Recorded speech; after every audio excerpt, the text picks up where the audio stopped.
Minecraft is a game of patterns. Chop a tree, gather stone, dig down. There's a rhythm to it, a calm, predictable loop.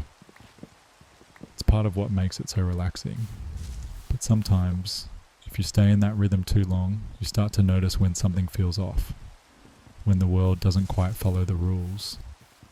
Some players say they've seen things deep underground, not just caves or mine shafts, but places that aren't supposed to exist. Places beneath bedrock. Some call it a bug, others call it a myth. But the stories, they all sound the same. It always starts with a hole that goes too deep. Kieran was a long-time player. He liked building cozy cabins and automated farms, but his favourite part of the game was mining. Not strip mining, not branch mining, just digging straight down for the thrill of it. He knew it was dangerous. Everyone joked about it. But he'd done it for years without a single death. One night, he booted up his single-player survival world after a long day. Just wanted to unwind, maybe gather some diamonds before bed. He dug down, counting blocks out of habit, torch in hand. Stone turned to deep slate, and then came the familiar sight of bedrock. But this time, something was different. There was a single gap in the bedrock, 1 block wide, not a cave, not a glitch, just a hole, pure black, like the void, no falling particles, no sound, just silence. Kieran didn't believe it. He thought maybe it was a rendering bug. He threw a torch into the hole. It didn't fall. It just vanished. Curiosity got the better of him. He placed water, grabbed a bucket, and slowly descended into the hole using a stream. The light from his helmet mod barely pierced the darkness. He went lower than bedrock should have allowed. And then the fog appeared. Thick, pale grey. Not like the fog in swamps or on mountains. This fog moved. It curled around his body in-game, almost like it was watching. He tried placing torches, glowstone, anything. Yaka saying anything. The light dimmed within seconds. Then he heard it. Footsteps. But he was alone. Single-player world. No mobs nearby.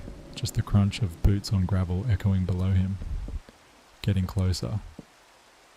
He tried to climb back up the water stream, but it was gone. Replaced by nothing. Emptiness.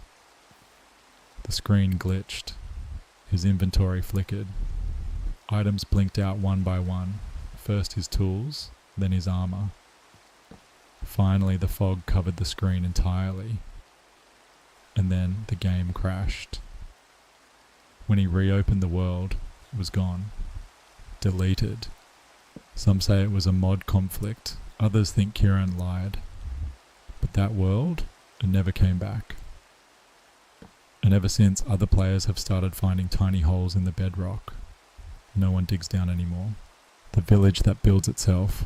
Most villages in Minecraft are peaceful. You stumble upon them, maybe trade with the locals, maybe steal a bed. The villagers go about their routines, working, sleeping, panicking when night falls. It's predictable. Safe. But there's one village that players talk about only in whispers. A place that isn't on any seed database. A village that doesn't just exist, it builds itself. It was first discovered by a streamer named Juno. She wasn't big, maybe a few hundred followers, but she had a solid routine. Find obscure seeds, explore, catalogue odd terrain. She liked weird generation bugs, found floating islands, glitched desert temples, even once an upside-down ocean monument. But nothing compared to the seed she entered one random Tuesday night. The world loaded normally. Plains, biome, trees. Nothing strange at first, but within minutes of exploring, she noticed it. Out in the fog, shapes. Wooden beams, stone blocks. At first, she thought it was a ruined village. Then she saw it. A house was building itself. Block by block, no player input, cobblestone forming the walls, glass panes sliding into place like puzzle pieces. It happened slowly, like time lapse in reverse, and there were no villagers, not one. Juno was creeped out but fascinated. She recorded everything, walked closer. As she got near the first completed house, her screen stuttered, her frames dropped. Not lag, judder, like the world itself was resisting. She ignored it, went inside. Empty. Not just of villagers, of everything. No beds, no tables, no torches. Just the shell of a house. Too clean, too new. Then she heard the placing sound from upstairs. She climbed. Slowly. Sword ready, no one was there. But a block of wood placed itself into the wall right in front of her. She checked chat. Nothing. Commands off. Single player.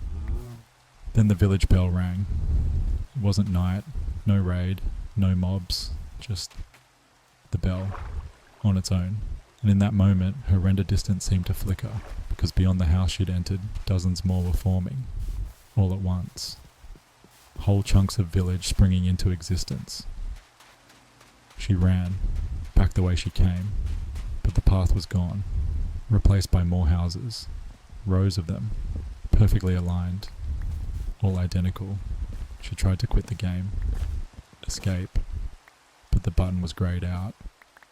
And then a message flashed across the screen, briefly like a corrupted death message. You have been selected. The screen cut to black. She ended the stream, deleted the VOD, said it was a prank, a glitch, but her viewers remember. They clipped it. They've seen the building, the way the houses moved in, the way the game locked her in place. No one's ever found that seed again. Even if you enter the exact numbers, it spawns you in a different biome every time. But sometimes, late at night, you'll hear the village bell in your world, even when there's no village around. And if you do, don't look behind you. The player in the walls. If you've played Minecraft long enough, you've probably experienced that weird feeling, like you're being watched. You turn around, expecting a creeper, a skeleton, something, but nothing's there. Sometimes it's just your mind playing tricks on you. Sometimes it's not. This story comes from a player named Milo. He was deep into a long-term survival world, nearing his 800th in-game day. Hardcore mode. He'd built a massive base inside a mountain. Multi-level, redstone farms, reinforced tunnels. It was his proudest build. The kind of world you're scared to lose. But then he started hearing things. At first it was faint. Footsteps behind stone walls. Doors opening and closing, far away from where he was. It didn't make sense. He lived alone, no villages nearby, no pets, no mobs. He kept his area perfectly lit. Then the signs started appearing. Literally, signs. Wooden ones placed in odd corners of his base. He'd find them stuck behind furnaces, tucked into dark corners of hallways. The text always said the same thing. Let me out. He thought it was a bug, maybe corruption, maybe he hit F3+B by accident and missed something. So he made backups, ran commands to scan for entities. Nothing, but the signs kept coming. One day he was walking through his storage room and saw a flicker. A shadow clipping through the stone wall. Not a mob. Not a texture glitch. It looked like a player, for just a second. A pale face, black eyes, gone in a blink. He tried breaking the wall, solid stone. He ran commands again. Still nothing. But then, that night, he heard footsteps again. This time following him. Room to room, block for block. And when he looked behind him, he saw his own skin standing in the hallway. Not a reflection, not a statue, a copy. It moved when he didn't. Twitched unnaturally. Tilted its head like it was studying him. Then it turned and walked into the wall. Phased right through it. He sealed off that hallway. Poured lava into it. Blocked it behind obsidian. But the signs kept showing up. Let me out. Finally, Milo did something desperate. He deleted his player data, reset his spawn, purged his inventory, clean slate. But when he logged in, he spawned inside a wall, buried in stone, not suffocating, just stuck, no way out. And right in front of him was a sign. Trade places. The game crashed. The next time he loaded the world, his base was gone, replaced by a flat plain of bedrock, no structures, no mobs, just a single sign where his storage room used to be. Thank you. No one knows what he let out. But some players say they've found random signs in their own worlds, even if they never placed them. Messages that make no sense until they do. And if you ever hear footsteps inside your base walls when no one else is online, don't try to find the source. It might already be you. The chunk that wouldn't save Minecraft autosaves all the time. It's seamless, invisible. You build a house, mine some more, fight off a skeleton, log out, come back, and it's all there, like you never left. But sometimes the game forgets. Or maybe it remembers something else. This story comes from a player named Nico. He wasn't doing anything special, just playing on a chill survival world after work. He'd been building a watchtower on top of a hill near spawn. Nothing fancy, just stone, some spruce logs, lanterns. Every day he'd add a little more. He always logged out in the same spot, just outside the tower's base facing the sunrise. And every time he logged back in, something felt wrong. Not major at first, just little things. One lantern missing, a window that was once glass, now cobblestone, a chest that was empty, even though he swore he'd filled it. He chalked it up to tiredness, misclicks, maybe even a mod glitch. Till one night he added a roof to the tower, built a lightning rod, planted some flowers out front, then saved, exited, and went to bed. The next day he logged in, and the roof was gone. The tower had reverted to how it looked 3 days earlier, but only the tower. His inventory still had the materials from the previous night. The flowers were still in his hotbar, but the world had rolled back, like that part of the chunk had never been touched. He checked his backups, same problem. He tried rebuilding everything from scratch again. This time, he built signs into the structure, left notes, the date, time, the phrase testing save. Then he saved, logged out, waited 10 minutes. When he logged back in, the signs were gone, but something else was there. A new door, tucked behind the tower, in the hill itself, not player made. It hadn't been there before. Spruce like the rest of the build, but slightly darker in colour, like it had aged. Nico didn't build it, but he opened it. Behind the door was a narrow hallway, 1 block wide, pitch black, too dark for torches. His screen flickered every time he moved forward. The deeper he went, the quieter the game became. Ambient cave sounds died out, even his footsteps muted. Then he saw it, a copy of his tower, but twisted, incomplete, floating in the void like a half-loaded dream. The signs were there, but they didn't say testing save anymore. They said you shouldn't be here. You weren't saved. This is the original. He tried to turn back, but the hallway was gone. He exited the game manually, sweating. When he returned to the world, the hill was flat, the tower erased, and in its place, a single chest with a single written book inside. No title, no author, just 1 page. You only exist because I stopped. To this day, he doesn't know what that meant, but he doesn't build towers anymore, especially not near spawn, and he never assumes the game is saving, even when it says it is. The server with no owner.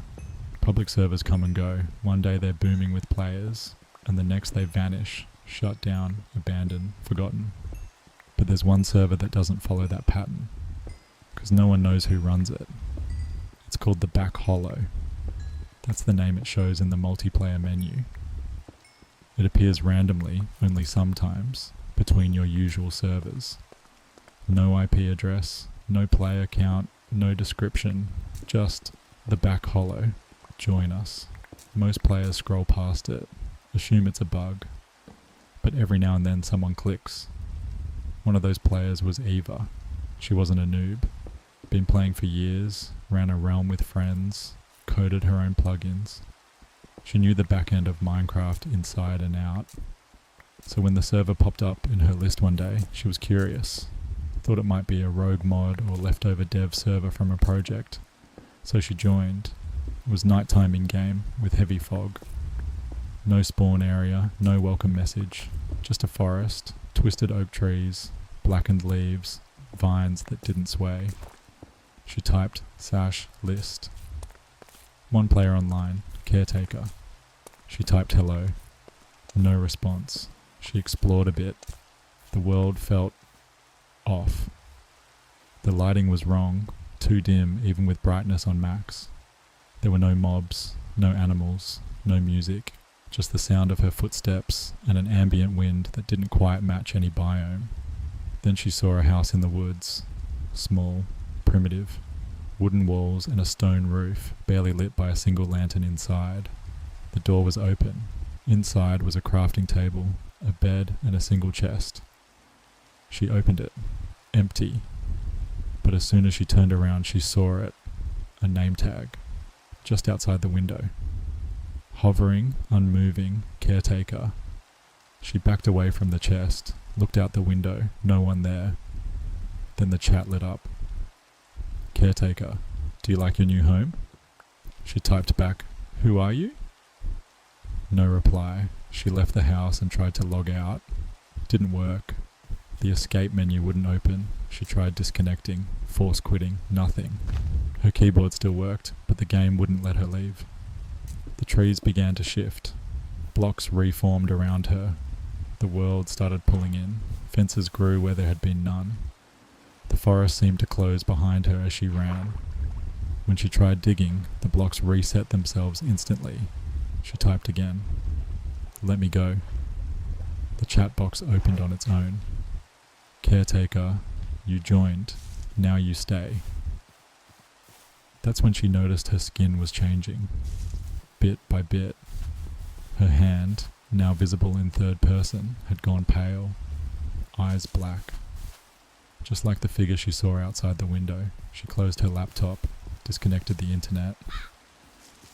When she restarted Minecraft, the Back Hollow was gone from the server list, but a new skin appeared in her launcher. Not one she made, not one she could delete. It was hers, pale, black-eyed, watching her from the selection screen. The seed that loops. Every Minecraft world starts with a seed, a string of numbers that determines everything. Terrain, structures, caves, oceans. Most players never think twice about them, but some seeds are cursed. Some don't want to let go. This story is about a player named Ty. Ty was experimenting with old Minecraft versions. Beta 1.7.3 to be exact. He liked the charm of the old terrain generation. Nostalgic mountains. Weird floating islands. Surface lava pits. No hunger bar, just pure survival. He found an old seed posted on a forgotten forum. 6666. Weird choice, he thought, but maybe it was a joke. He copied it into the world creator, spawned on a beach. Nothing strange at first. He explored for a few hours, built a little wooden house on the edge of a cliff, crafted some tools, killed a few pigs. Night fell and he stayed inside, listening to the soft sound of waves below. That's when he noticed something. His character was starving, except Beta didn't have hunger. He paused, opened the inventory. No status effects. Health was full, but his screen was shaking slightly, like it does when you're starving in modern versions. Maybe a bug? He quit to menu. Then the title screen glitched.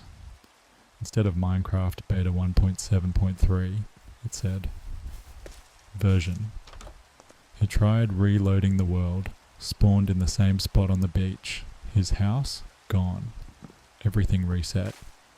As if he'd never played, he assumed he'd hit create new world by accident. Frustrated, he rebuilt the house. Same spot, same layout, same chest.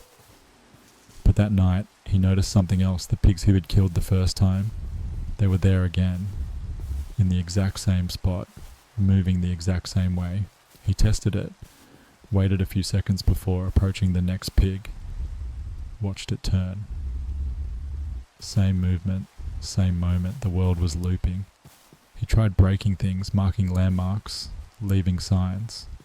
Each time he logged out and back in, everything reset, except his memory and his inventory. That was the worst part. Every time he respawned, he kept his items, but the world didn't.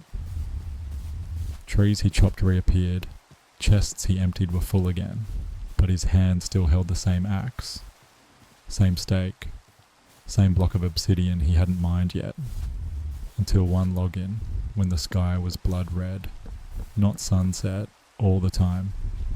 The water turned black. The pigs didn't move anymore. They stared, and the signs he had placed had changed. Instead of test or loop, they now said, "You never left.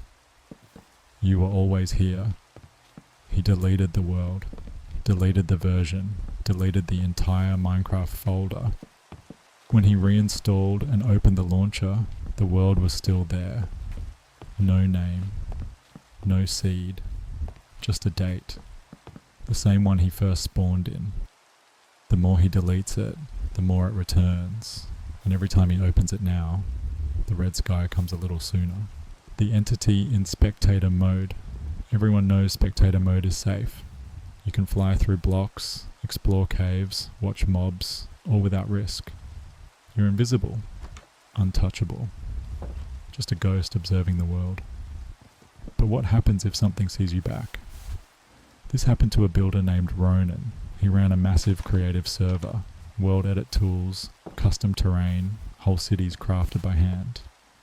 His favourite way to relax was entering spectator mode and flying through unfinished projects, soaking in the view. One night he was checking on a mountain range that another builder had been working on.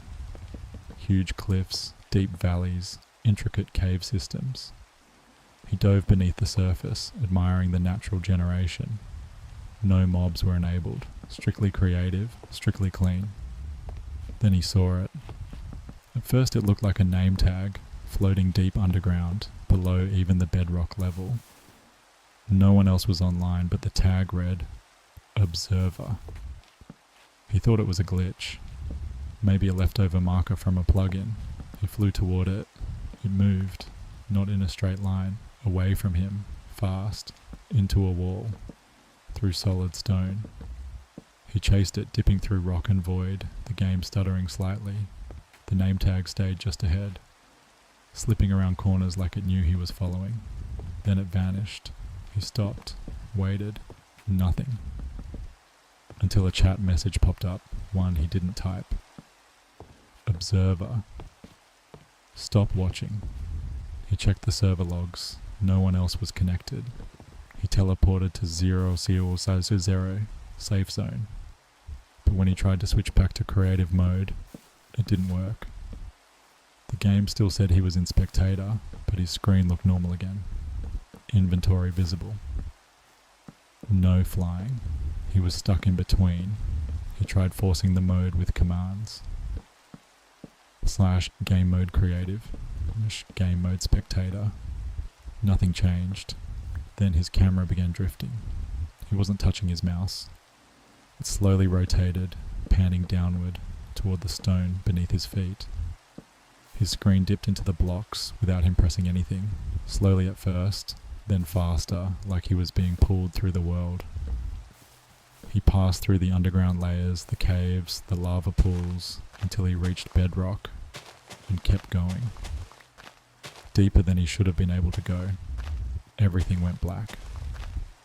Then he saw the figure, not a name tag this time.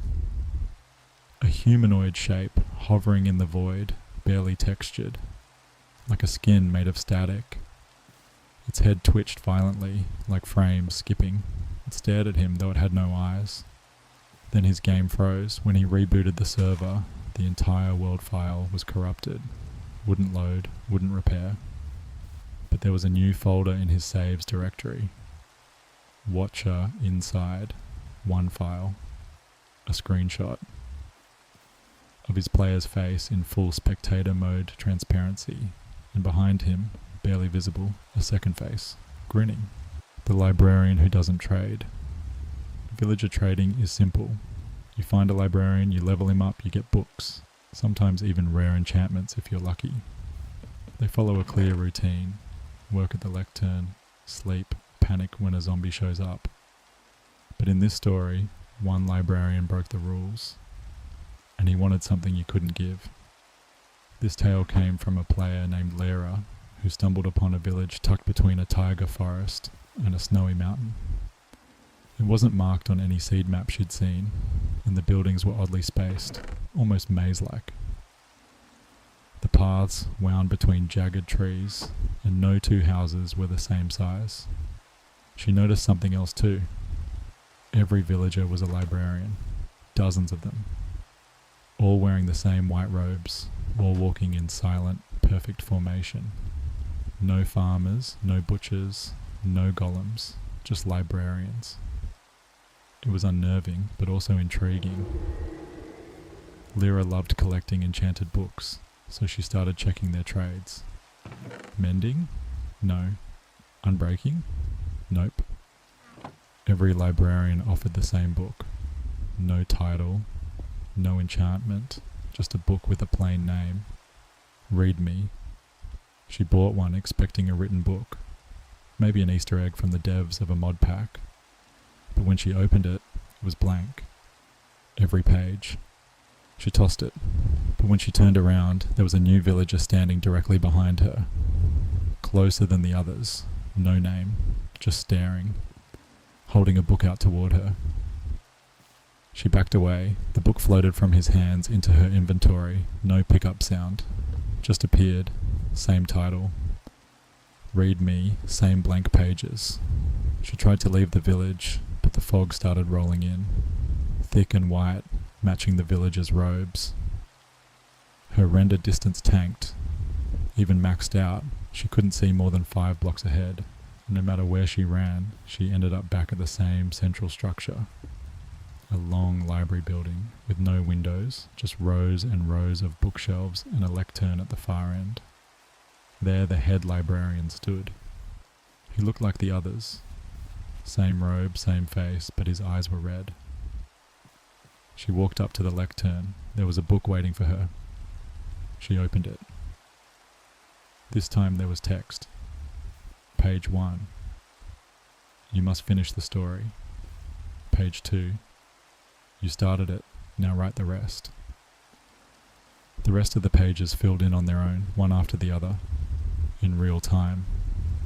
Her screen flickered with each word.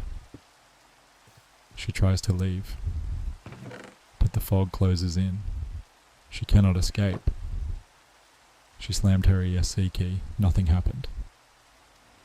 The villagers began to surround the building, rows and rows of them, standing in perfect silence, watching. When she finally forced the game to close, her desktop was pitch black. No icons, no taskbar, just a single file. Read me. Text inside? The same story, ending with, the librarian waits behind you now. The mirror world. Minecraft worlds are infinite, or at least they feel that way. You can walk for thousands of blocks and never see the same thing twice. But sometimes, the further you go, the more you start seeing reflections. This story is about a player named Cam. He was exploring a fresh survival seed. No mods, no shaders, just vanilla. After a few days of casual play, he set a goal. Walk 10,000 blocks in a straight line. No boats, no portals, just pure walking. He started at spawn, heading east, dropping cobblestone markers behind him every 100 blocks. He passed through forests, oceans, deserts, all standard terrain. It was peaceful. He made a base every 2,000 blocks, just to break the monotony, but around the 7,000 block mark, things got strange. It started when he passed a small cave entrance and swore he'd seen it before. He chalked it up to Minecraft's repetitive terrain. Caves tend to look alike. Then he saw a tree. It was a birch tree, bent diagonally by a lightning strike. Strange enough because lightning rarely hits trees that way, but Cam recognised it. He'd seen that exact same tree back at the 3,000 block mark. He stopped, opened his screenshots folder. Sure enough, there it was. Same coordinates pattern, same terrain, same slanted birch tree, but he'd walked in a straight line. He checked his markers. Still pointing east. Still spaced every 100 blocks. No loop, no teleportation, but the world ahead of him was starting to look more and more familiar. By 8,000 blocks, he saw a structure. His own structure. An outpost he'd built at 2,000 blocks. A little cobble tower with a crafting table on top and a single chest inside. He opened the chest. Same items. Same note he'd left for himself. Checkpoint 2, he checked coordinates. He was nowhere near 2,000. But the landscape, identical. Not copied. Reflected. It got worse. By 9,000 blocks, mobs began spawning with his name. Not zombies, not skeletons. Steves, dressed like him, holding iron swords. One even had a dog, exactly like the one he lost hours earlier. They didn't attack. They just watched. At night, he could hear footsteps behind him, but when he turned around, nothing. Till one night, he built a quick shelter and looked out the window. He saw himself, standing outside, not an NPC, not another player. Him, same armor, same face, staring through the window, not moving. He didn't log out. He destroyed the shelter, sprinted until morning. When he hit 10,000 blocks, he stopped, built a new base, left a sign. I made it. He turned around, and the landscape behind him was blank. No markers, no terrain, just void, like the world behind him had deleted itself. And when he checked his coordinates, they read X 10,000. He never walked west. The sound that shouldn't exist. There are a lot of ambient sounds in Minecraft, cave wind, distant water, the echo of footsteps in a mine. You get used to them. They become background noise barely noticed. But what if you heard something that the game wasn't supposed to play? This is what happened to a player named Jules. She had just started a new cave update world, loved spelunking. Her goal was simple: explore and fully light up a massive dripstone cave system she'd found beneath a savanna plateau. Everything was normal at first: glowberries, the occasional skeleton, plenty of copper and iron. It was peaceful in a way that only Minecraft can be. She placed torches carefully, section by section, claiming the darkness like a slow conquest. Then about 300 blocks deep, she heard it. A whisper, not a mob, not an ambient cave sound. A whisper, quiet, broken, like a voice behind cracked glass. Just a few syllables, not loud enough to make out, but definitely human. She paused her game, removed her headphones. No background noise in her room, nothing outside. Back in the game, silence. She chalked it up to imagination. Echoes in the audio kept going. 10 minutes later, the whisper returned. This time louder. This time it said, "Stop digging." She froze, checked subtitles. Nothing. No entry for player whispers or voice nearby.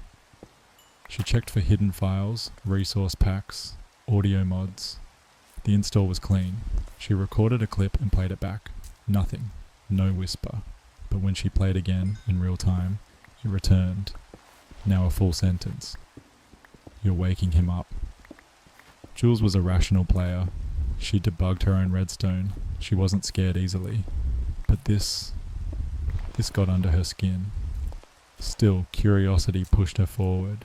She kept exploring, deeper into the cave, until she came upon something strange. A perfect sphere of stone. Not natural generation. Minecraft doesn't do spheres underground. It was sealed on all sides, no entrance. She mined into it. The inside was hollow. And in the center, a single note block. No redstone, no floor, just floating slightly off the ground, casting no shadow. Unplayable. Right-clicking did nothing.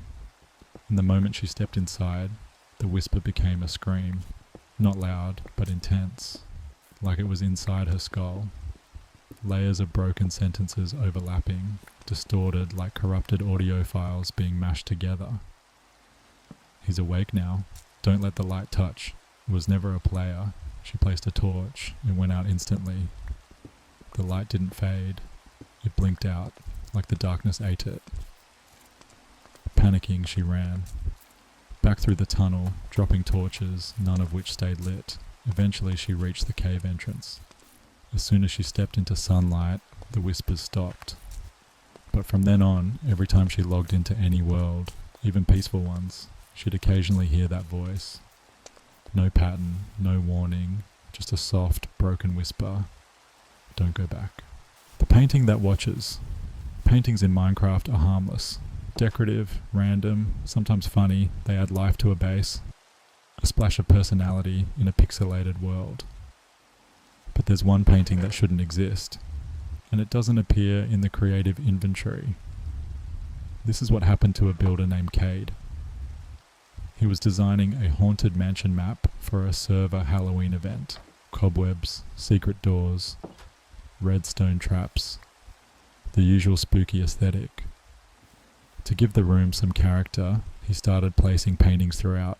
Flaming skulls, fighters, the familiar pixel art classics. But one of them was different. It appeared in a room he hadn't decorated yet, an attic space above the 3rd floor. A 1:2 portrait he didn't remember placing. It showed a narrow hallway stretching into darkness with a tiny red dot near the center, like an eye. He tried to remove it. Right click.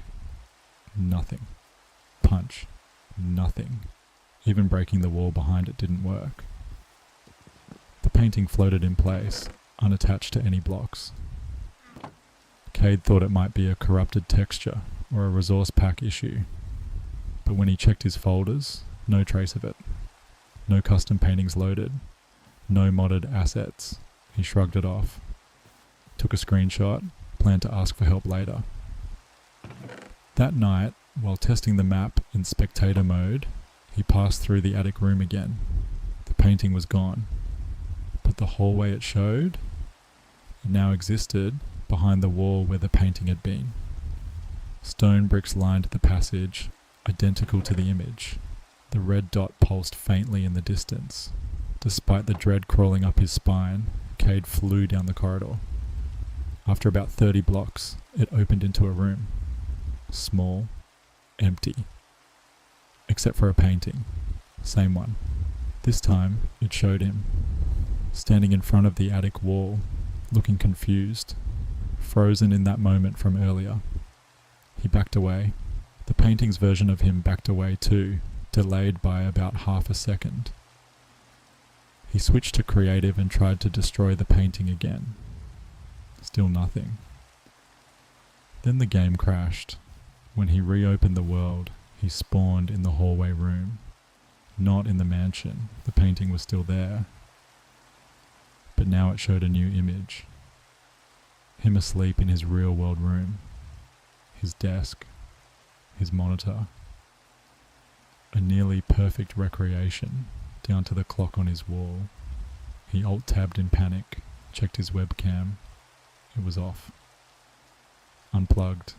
He unplugged his computer, waited an hour, booted into a clean, unrelated world. Everything was fine. until he opened a chest in a desert temple, and inside was a painting. No name, no image preview. When he placed it, it was the hallway again, only this time the red dot was closer. The farm that never withers. Every seasoned Minecraft player knows crops follow the rules. Wheat takes time to grow. Carrots need replanting. Nothing happens on its own. You work the land and you harvest the results, except on one farm, the one that never dies. This story came from a player named Tamsin. She loved building peaceful countryside bases, barns, windmills, open skies. Her latest world had a cozy little setup beside a river, a red farmhouse, fenced fields, rows of crops as far as the eye could see. She hadn't logged in for a couple weeks. Life got busy. But when she returned, everything was exactly how she left it. Except the farm. All the crops, every single one, were fully grown. Even the ones she hadn't planted. She checked the chest by the field. Empty. She always kept a few stacks of seeds and tools there. Gone. When she looked back at the farmland, she noticed something strange. There were footprints. Dozens of them. Pressed into the tilled soil as if someone, or something, had walked across every row. She thought maybe a wandering trader or animal had glitched in. So she cleared the crops, replanted everything, and went on with her session. But the next time she logged in, just one day later, the crops were full again. Even the sugarcane was taller than usual. The pumpkins were arranged in perfect alternating rows. And again, footprints. But this time there were more. Leading up to her house, she checked for player activity. No one else had access to the world. No LAN, no realm, single player only. Then she saw it. In the distance, past the fence, just for a moment, a figure moving through the wheat. Not a villager, not a mob, just a man. Tattered clothes, wide-brimmed hat, moving slowly between the rows, dragging something behind him. She chased after him. He vanished. She looked down. More footprints. Fresh. But now there were new blocks too. Scarecrows. 4 of them placed at the corners of her field. She didn't place them. They weren't armor stands. They weren't anything from the base game. Just tall, dark silhouettes with pumpkin heads and bent arms. When night fell, the scarecrows turned to face her. She lit the entire area, thinking they were part of a mod glitch. But the next morning, the crops had changed again. Darkened. Black wheat, wilted carrots that shimmered strangely, and something new growing between the rows. Gravestones. Tiny mossy stones with no text, just stuck into the dirt where she swore she'd planted beetroot. She tried destroying them. Couldn't. When she broke one block near them, she heard a sound she'd never heard in Minecraft before, like a shovel. Slowly digging. That's when the whisper came, low, grainy, almost like static. The harvest never ends. She deleted the world, but weeks later, on a brand new survival save, her spawn point glitched. She landed beside a field, fully grown, with a single scarecrow already watching. The snow that fell underground. Snow is harmless in Minecraft, peaceful even. It falls in the right biomes, gathers on blocks, muffles footsteps. There's nothing dangerous about it, unless you find it where it doesn't belong. Kai was playing an amplified world. Mountains so high they pierced clouds, with valleys so deep they dropped into the shadowy depths below Y level 0. He loved the contrast. Open skies above, ancient cities below. One day, while digging through deep slate far below the surface, he started hearing something strange. A soft, rhythmic sound, like footsteps in powder snow. But he was in full netherite and far beneath any snowy biome. At first he assumed it was audio from a cave above him, maybe echoing through the stone. Then he broke into a new cavern, and the snow was there. Not powdered snow, normal snow blocks. perfectly layered across the cavern floor, not one, not two, dozens. Soft white sheets glowing faintly under clusters of glow lichen. He thought it might be a terrain bug, maybe an old generation mix-up. So he placed torches, collected a few snowballs, moved on. But as he turned to leave, the snow began to fall. Underground. No sky access. No light shafts. Just flakes drifting from the ceiling like it was winter inside the rock. He looked up. Nothing. Solid stone. No air gap. No opening. Just snow falling. Silently. He mined upward to investigate, expecting a surface glitch. Instead, he found a staircase made entirely of packed ice. It wasn't generated terrain, just a spiral staircase winding up through the solid stone. Perfectly cut, untouched, descending deeper than bedrock should have allowed. Something about it made his game stutter. Not lag, just hesitation, like each step down was harder to process. Eventually the snowflakes stopped falling. The walls turned to smooth quartz. The air grew darker. And at the bottom, a room, square, silent. In the center, a frozen figure, encased in blue ice. Not a statue, a player, wearing leather armor, arms at their sides, head tilted slightly, no name tag, no movement. Kai tried to mine the ice. It wouldn't break. He placed a torch next to it. Nothing. Then his screen dimmed. The snow returned, inside the room now, falling faster. His character began to slow, like slowness was being applied over and over. Then, the whisper. You shouldn't be warm. His hearts turned blue. Not frozen, just wrong. No texture pack. No potion effect, just blue. He force quit the game. When he returned, the save file was labelled Cold Sleep, Demps World. He didn't name it that. And now, whenever he enters snow biomes, even in different worlds, he finds random blocks of ice far underground, always in the same spiral pattern, always leading to nothing. But sometimes, when the chunks load in late, he swears he sees something at the bottom of those staircases. Still frozen, still watching. The server with only one rule. Most Minecraft servers have rules. Be respectful, no griefing, no stealing, don't hack, easy stuff. But one server had only one rule. Never sleep. This story comes from a player named Rowan. He liked obscure servers, especially old ones, forgotten ones, half abandoned with strange builds and strange players. That's how we found the server. It didn't have a name, just an IP address passed around in niche forums. The post was simple. Old survival server.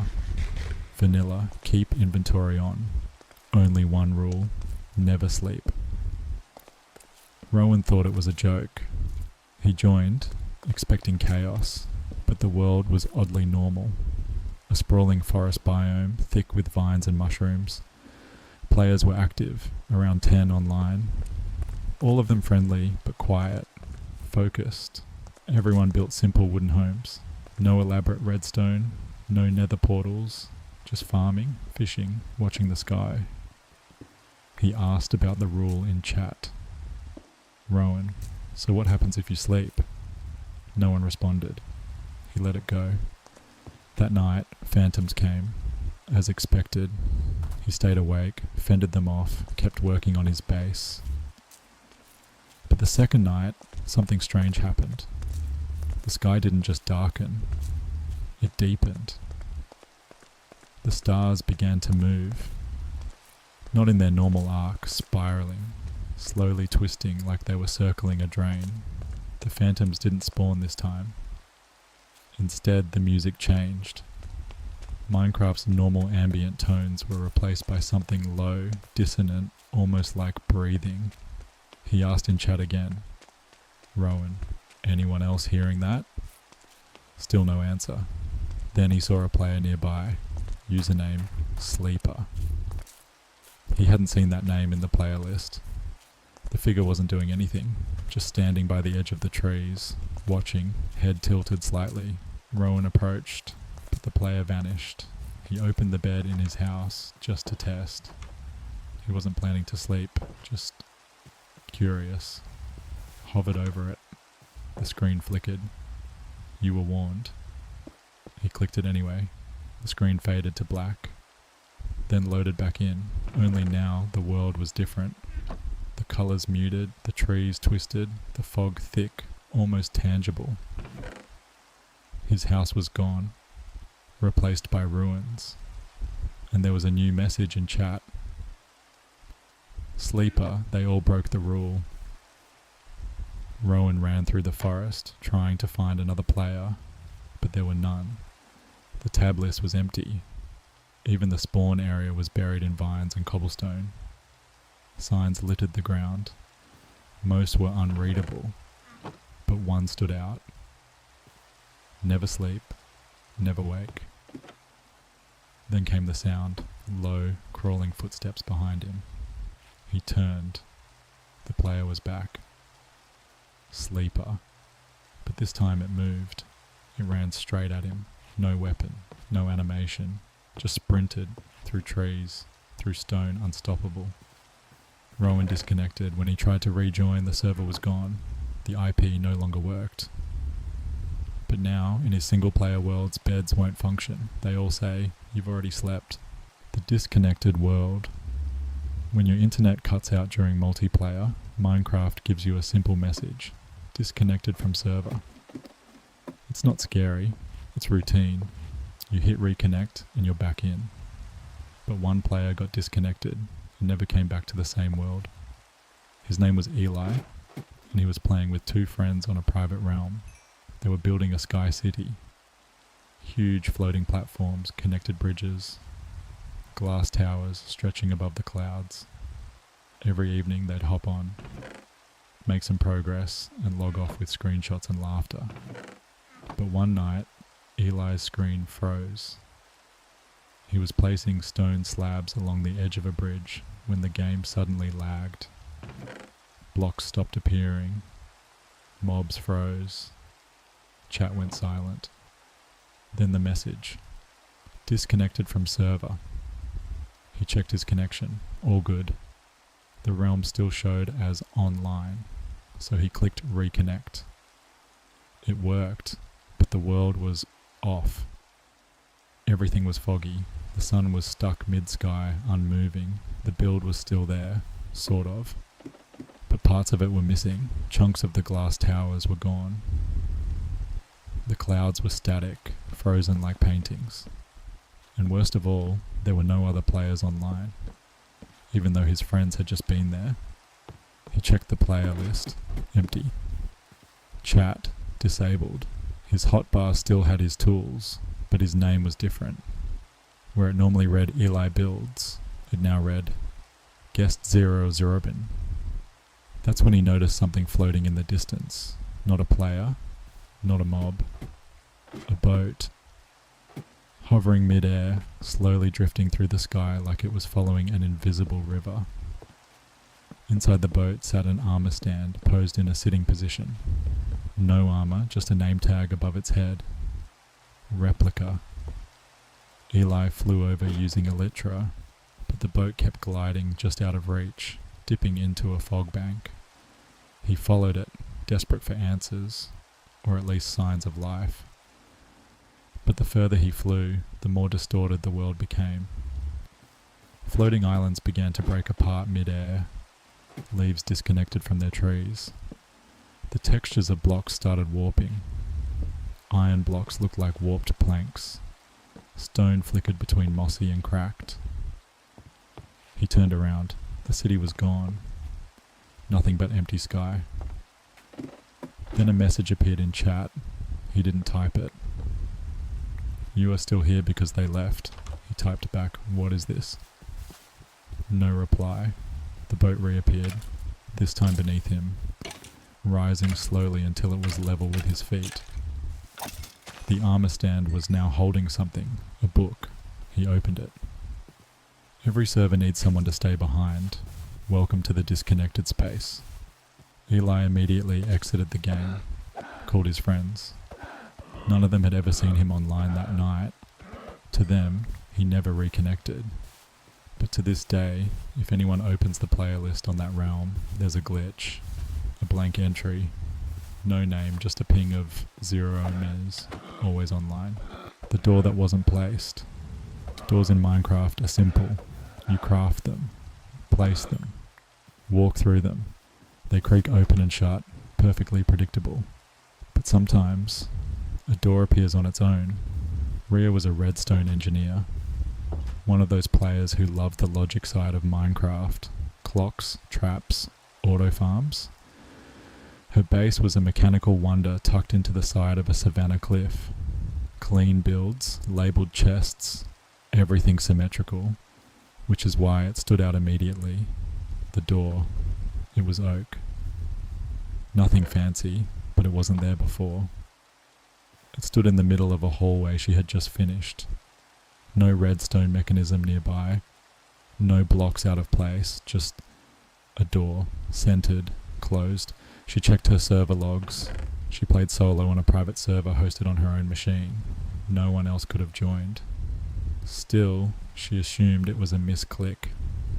Broke the door, tossed it in lava. The next day, it was back. Same hallway, same position, this time open. And behind it, just air. Not a cave, not a room. Just a 1 block wide black void stretching down like a mine shaft, but without stone, dirt, or any sign of generation. Curious, she threw a torch down. No light, no sound of it landing. The void simply absorbed it. She blocked it up with stone. But the next morning, not only was the door back, the hallway was longer. A full 10 blocks longer, leading to the same door. She checked her coordinates. They hadn't changed. It was as if the world had shifted without moving. That night, she stood at the doorway, staring into the black. Her curiosity overpowered her caution. She stepped through. Immediately, the world behind her disappeared. She was now in a hallway made of dark oak planks, unlit, with a damp echo to every footstep. Her inventory was gone. Health bar still full, but no hunger bar. She tried to exit, turned around. The door was gone. She walked forward. Eventually she came to a room. Square. Empty except for one thing in the center. A painting.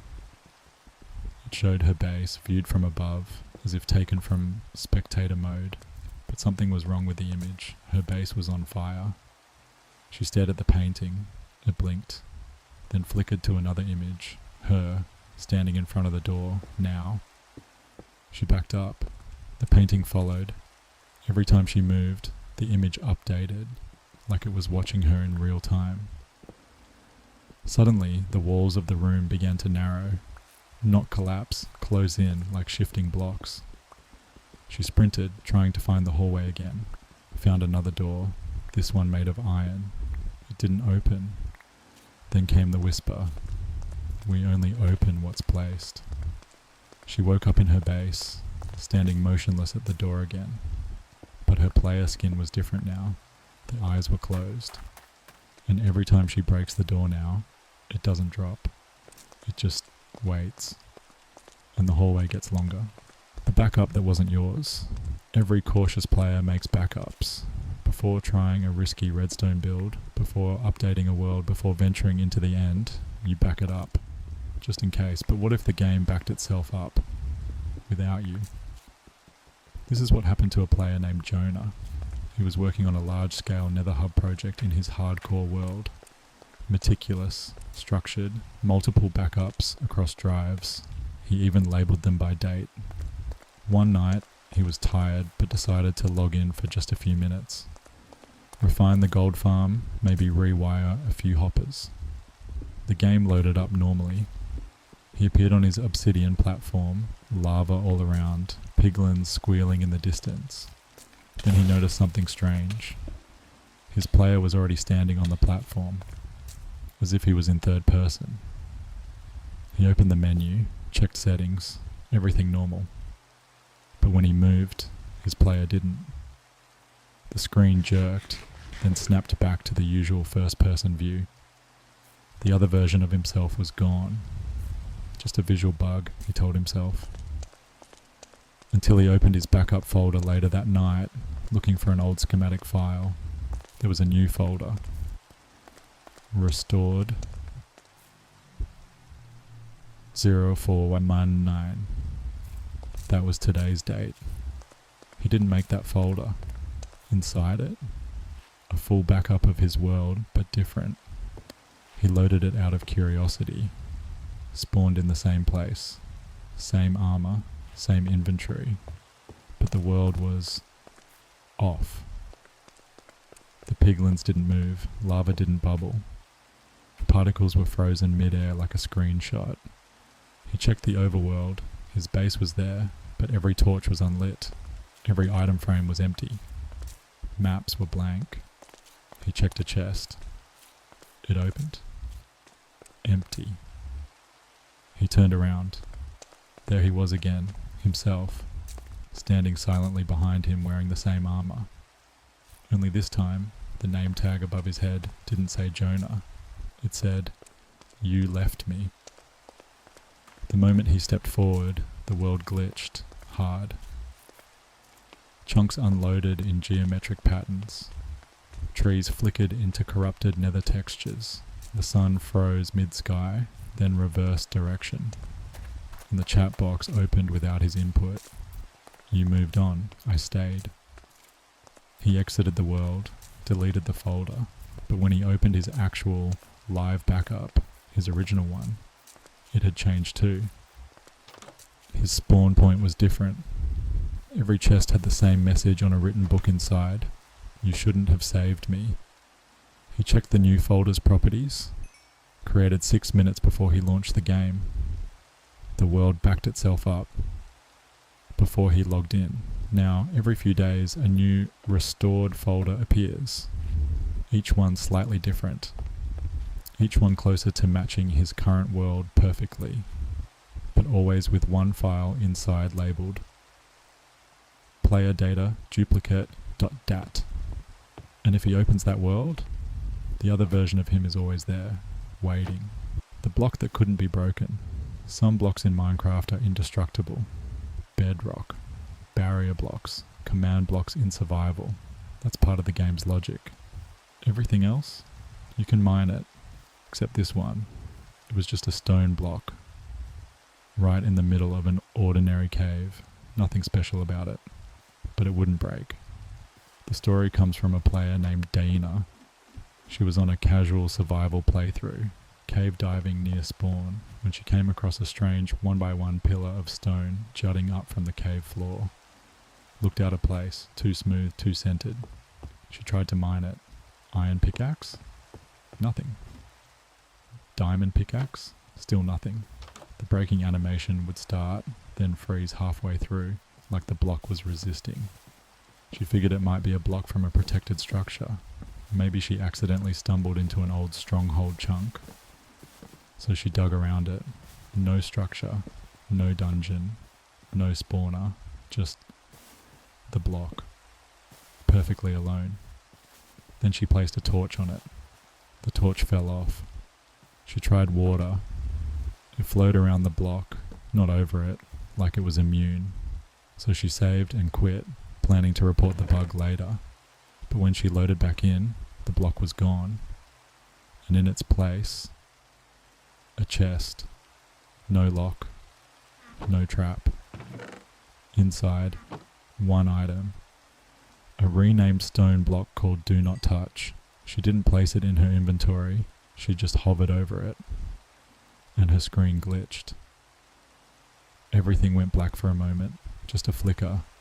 Then her character spawned back at the surface. But her cave map was wiped. All the chunks she had explored underground were gone. Reset to stone. Even the torches she'd placed had disappeared. She returned to the spot. The block was back. And this time, it was larger. A 3x3 cube of stone, identical in texture but clearly not normal. She tried TNT. It exploded, visually, but the blocks remained. Then came the message in chat. You were warned. No sender, no commands enabled. She logged out again, this time backing up the world first. When she re-entered, the block had spread further. Now it was a tower, 7 blocks tall, humming faintly. The sound wasn't from any mob or item, just a low vibration, like distant redstone powering nothing. She tried deleting it with commands. First I said, yeah, nothing. Kill at a type item, still nothing. Then she noticed something in her player data, a tag she'd never seen before. Interacted with root. PC yours I be died true, she never installed anything that used a tag like that.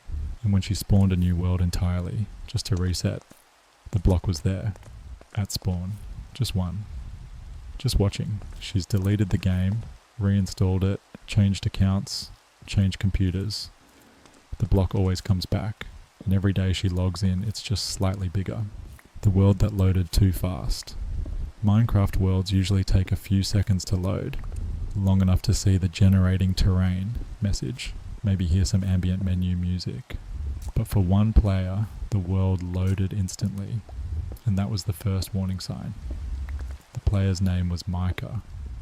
He'd been experimenting with random seeds, creating new survival worlds, then deleting them after a quick look. Just passing time. He wasn't using any mods.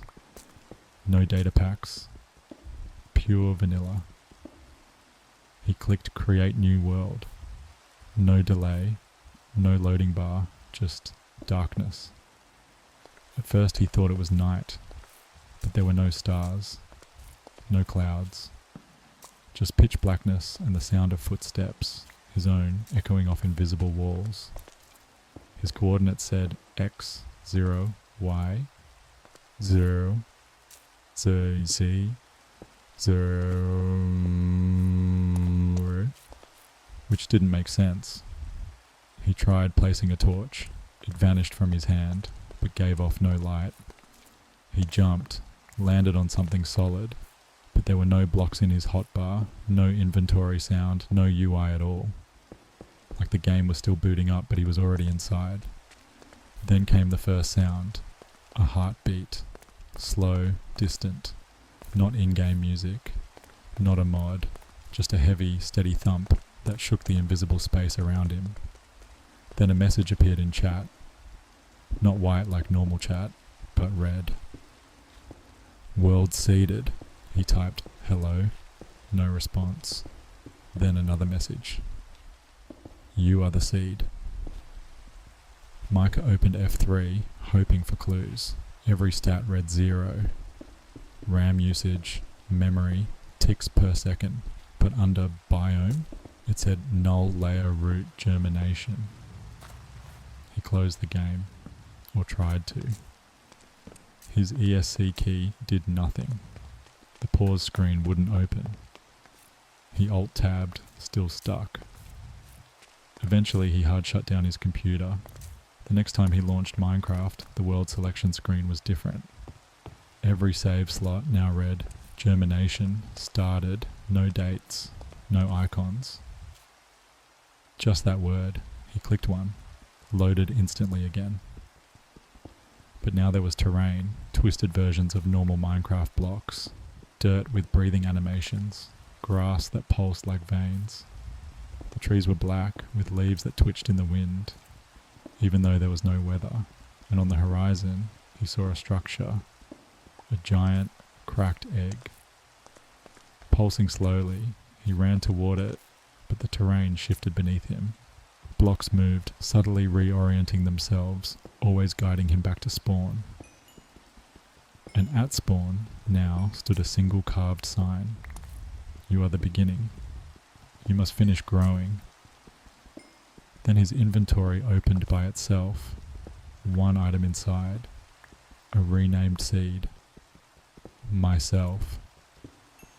When he hovered over it, the tooltip didn't show enchantments, just a single line of text. Planted once, still sprouting. He tried deleting the world folder, but it always comes back. Each time the name changes slightly. Cultivation, bloom, harvest incoming. And the heartbeat? It never stopped, not even when the games closed. The world without you. This story didn't come from a streamer, or a forum, or Reddit. It came from someone who doesn't remember creating the world at all. His name was Theo. He wasn't new to Minecraft, but he hadn't played in months. Life got in the way. Work, school, the usual. Then one night, while scrolling aimlessly through his desktop, he opened the launcher on a whim. There it was. A world. Theo's home. The name meant nothing to him. He checked the last modified date, 2 days ago. He hadn't touched Minecraft in months. Curious, he loaded it up. He spawned inside a house. Not a base, a house. Cozy, wooden, well lit. Everything was just right. Paintings on the walls, carpeted floors, a storage room labelled perfectly. Every detail matched his style, his taste. But he hadn't built it. There were no mobs, no music. The sun was stuck at high noon.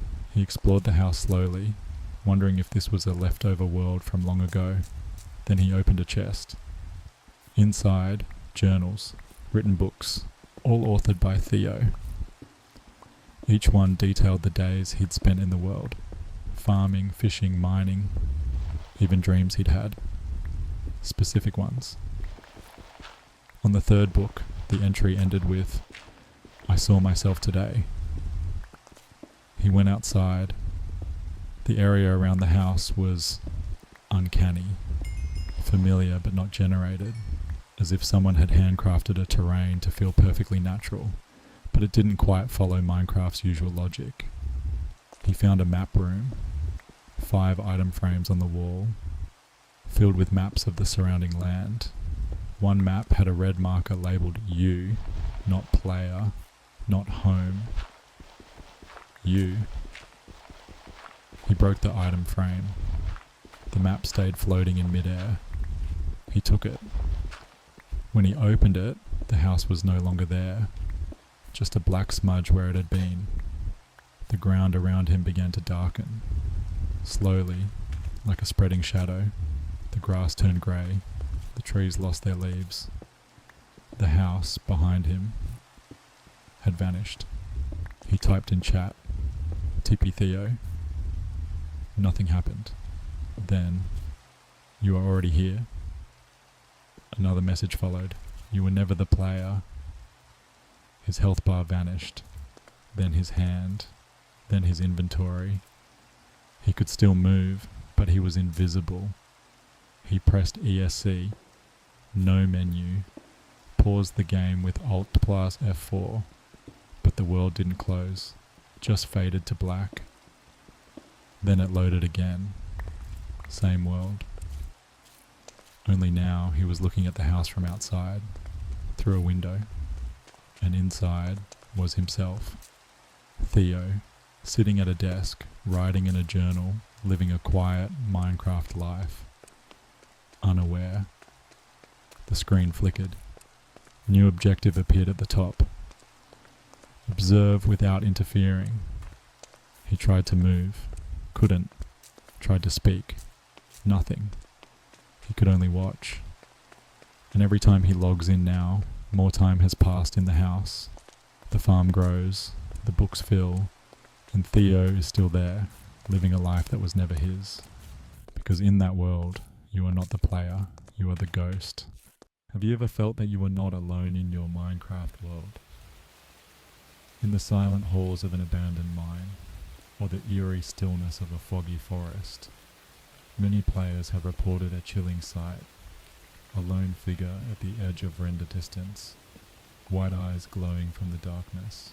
That figure is Herobrine, the ghostly legend who has haunted Minecraft's community for over a decade. Who is Herobrine? Really? Is he a vengeful spirit, a glitch in the code, a figment of our imagination, or something far more mysterious? This is the enigma that keeps fans obsessed. and coming back for more. Herobrine's mystery from the earliest days of Minecraft. The tale of Herobrine has been told in whispers among players. What began as a single eerie screenshot and story in 2010 ignited a wildfire of speculation. A player on the forums claimed to see Herobrine and had their post mysteriously deleted, and a streamer staged a fake encounter that left thousands spooked. In those early days, fact and fiction blurred as the community breathlessly traded tales. Officially, the game's developers insist he has never existed in the game's code. In fact, Mojang began inserting the tongue-in-cheek patch note, removed Herobrine, in update after update, a wink to the community acknowledging the legend. Yet despite these assurances, millions of players swear they've seen him. They share stories of seeing someone who isn't supposed to be there. A ghost player with empty white eyes who stalks them from afar, leaves strange structures in the world, and vanishes before they can get a closer look. The mystery of Herobrine isn't just a game of hide and seek. It's become a modern myth. Herobrine's classic form, identical to the default Minecraft character Steve, but with ghostly white eyes. This simple, unimposing appearance is exactly what makes him so eerie. It's like looking at an empty-eyed version of the player. Seeing this figure in the distance, as many players have claimed to, is enough to send shivers down anyone's spine. The obsession. Why do so many hold on to the belief in Herobrine? Perhaps it's the primal thrill of the unknown. Minecraft can be a lonely game, just you against an endless world. The idea that something else might be out there in the darkness is both terrifying and thrilling. Herobrine embodies that feeling, the ancient evil hidden in plain sight, the watcher in the shadows. He is a blank canvas for our fears and curiosities. Over the years, fans have crafted elaborate theories to explain Herobrine's existence, each more mind-bending than the last. These theories range from quirky and imaginative to downright chilling and deeply tragic. What lies ahead? In this exploration, we will delve into the most fascinating Herobrine lore and fan theories that challenge everything we think we know about this infamous character. We'll consider possibilities that will make you question your own perceptions. What if he's all in our head? Journey through dark digital folklore. Could Herobrine be a virus lurking in the code and wander into the realm of ghosts and demons? Is he the restless spirit of a lost miner, or an ancient evil from Minecraft's earliest days? We'll even confront theories that turn the entire story upside down, suggesting Herobrine might be a misunderstood guardian, or even a twisted reflection of the player themselves. Prepare yourself for a documentary-style deep dive into Herobrine's mythic saga. Each theory we uncover will be backed by in-game clues, fan-created lore, and the emotional threads that tie it all together. Redemption, destiny, betrayal, and the enduring power of legend. By the end, you may not have a definitive answer to who or what Herobrine is, but you'll understand why this legend remains eternally captivating. The journey begins with a simple question. Could it all have been in our minds? What if it's all in your head? The hallucination theory. One of the most straightforward yet thought-provoking explanations for Herobrine is that he doesn't exist at all, at least not outside the human mind. According to this theory, every sighting of Herobrine is merely a hallucination caused by the player's own paranoia. Could it be that the real ghost haunting Minecraft is our imagination? Think about the atmosphere of Minecraft. You're alone in a vast, quiet world, mining in a deep cave or exploring a dark forest. The only sounds are your footsteps and the occasional eerie cave echo. Our brains are wired to find patterns and faces in randomness, a phenomenon known as pareidolia, especially in darkness. This trait is left over from ancient times when noticing a lurking predator could mean life or death. In Minecraft's solitude, it's all too easy for the mind to play a trick. A flicker of a torch or an oddly placed block might suddenly look like a pair of white eyes in the distance. The longer you play alone, the more your mind fills the silence with its own stories. The paranoia feedback loop. The legend of Herobrine itself can seed these imaginings, creating a kind of mass hysteria or shared delusion. Once you've heard the creepy tales of a ghostly miner, every unexplained noise or weird occurrence in the game can set your heart pounding. Did that leaf just decay on its own? Or was it him? Was that a sheep on the hill? Or a human shape watching you? The more you worry, the more likely you are to see Herobrine's shadow where nothing exists. In other words, we create Herobrine by believing in him. There is even an eerie meta-story that circulated in the community playing on this idea. In one hoax, a hidden webpage called Ghost in the Stream presented a scrambled message about victims of torture retreating into a fantasy world, unable to wake up. The message ominously implored the reader to wake up, implying that perhaps our entire Minecraft adventure, including Herobrine, could be a dream or illusion. While this was part of a staged scare and not an official story, it tapped into the same psychological terror, the idea that Herobrine's hauntings might actually be coming from inside the player's own mind. Evidence or lack thereof, supporters of the hallucination theory point to the complete lack of code or files referencing Herobrine in unmodded Minecraft. Not a single texture, sound, or line of code bears his name. If Herobrine isn't programmed into the game, then seeing him must mean something unusual is happening in the player's perception. It would also explain why screenshots and videos of Herobrine encounters are often grainy or inconclusive, much like photos of supposed real-world ghosts or big. When you're scared and expecting to see a myth, your mind can fill in the blanks, and you might earnestly believe you saw Herobrine in the static of the fog. Emotional aftermath. If Herobrine is a creation of our own fear and loneliness, that in itself is a profound takeaway. It means the legend holds up a mirror to the player. Minecraft is a game about creativity and exploration, but also about isolation. The hallucination theory suggests that Herobrine is how the loneliness in the game talks back to us. It's the part of our brain that whispers, "What if you're not alone?" given a name and form. In a sense, Herobrine could be viewed as a kind of digital tulpa, a being brought to life by collective imagination. Millions of players believing in Herobrine almost will him into existence within their own minds, each sighting reinforcing the next. This theory reframes Herobrine not as an external threat, but as an internal one. The horror here isn't a ghost in the machine.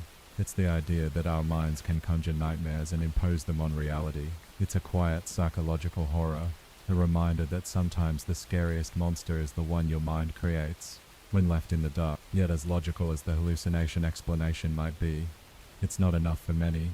The stories and experiences players share can feel far too specific, too consistent to write off as mere imagination. Perhaps there is something more going on, if not a literal ghost, than maybe a digital phantom. Let's step away from psychology and into the circuits of the game itself. What if Herobrine lives not in our heads, but in the code? Ghost in the machine, the glitch, or virus theory. Imagine for a moment that Herobrine isn't a spirit of a human at all, but a spirit of the game, a phantom born from bits and bytes. The glitch or virus theory proposes that Herobrine's legend began with a bug in the software or a malicious code injection that took on a life of its own. Could a game glitch manifest as a ghostly figure, shaping the world and terrifying players? This theory finds footing in the way Herobrine behaves. He's often said to manipulate the environment, digging tunnels, chopping leaves off trees, placing odd constructions, much like a rogue program might. Some have pointed out that in Minecraft's early days, there actually was an unused mob, non-player character in the code, a human NPC that Notch was testing, which would simply walk around. The human mob was removed in alpha, but what if echoes of it remained, glitched into appearing as a white-eyed ghost? Notably, the first time Mojang added removed Herobrine to patch notes 6, it coincided with them stripping out the last remnants of the old human mob code. In other words, the developers themselves joked that removing a ghost code in the machine was like exercising Herobrine. In a sense, Herobrine could be a digital zombie, a piece of code that wasn't fully deleted, wandering the world independently. The virus hypothesis. Another twist on this theory is that Herobrine was never an accident at all, but a virus planted by someone with an agenda. According to one popular creepypasta-style narrative, a disgruntled ex-Mojang employee, or a mysterious hacker, coded a virus into Minecraft known as Entity 303, intended to recap. While Entity 303 became its own separate legend, its story shows the community's willingness to believe that evil code could lurk in our games. Herobrine, some suggest, might be a similar virus, perhaps not designed to destroy Minecraft, but to haunt it. Under this scenario, every time Mojang writes, "removed Herobrine" in the patch notes, it's a sly acknowledgement of an ongoing battle. The developers find the virus and scrub it out, but it keeps coming back. It's almost as if Herobrine is fighting to stay in the game, defying the creators themselves. If that sounds far-fetched, consider how intelligent Herobrine seems in stories.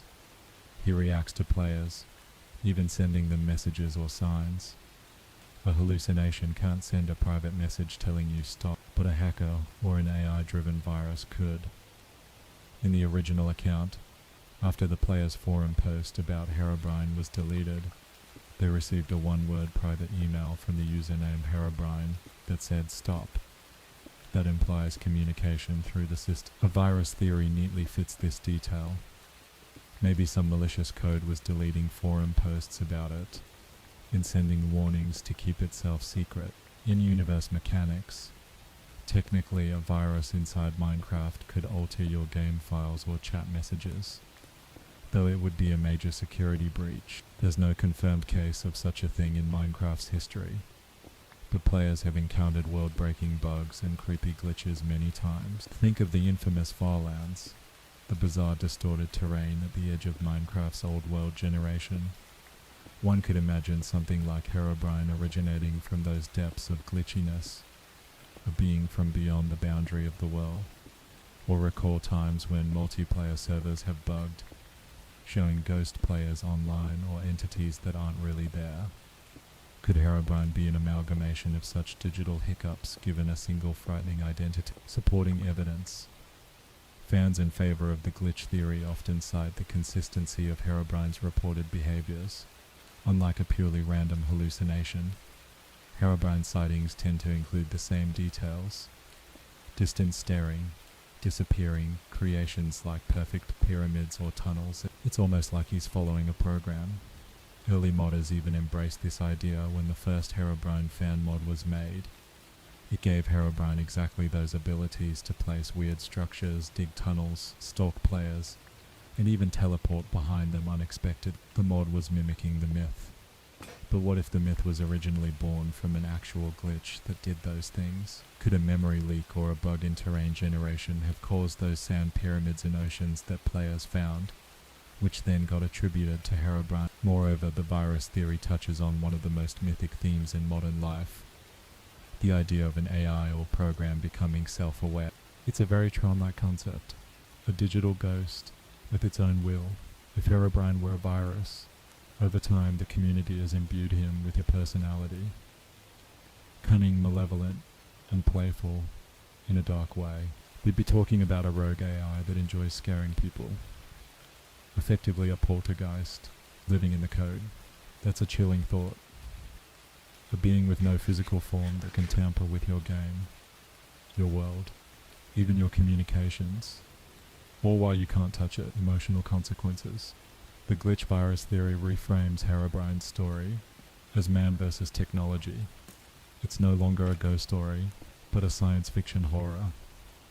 If true, it paints Minecraft's world as not just a sandbox, but a haunted system. The emotional weight here comes from a sense of powerlessness and paranoia in a different flavor. Not fear of your own mind, but fear that the very technology you trust to relax and play might harbor something sinister. It's the dread of a friendly space, your cozy Minecraft world, being infected by an unseen menace. It also introduces the theme of manipulation. Herobrine as a virus is manipulating the game, and by extension the player. He's toying with you for his own amusement or goals, like a puppeteer tugging strings from behind the screen. This theory challenges us to consider the boundaries of the game.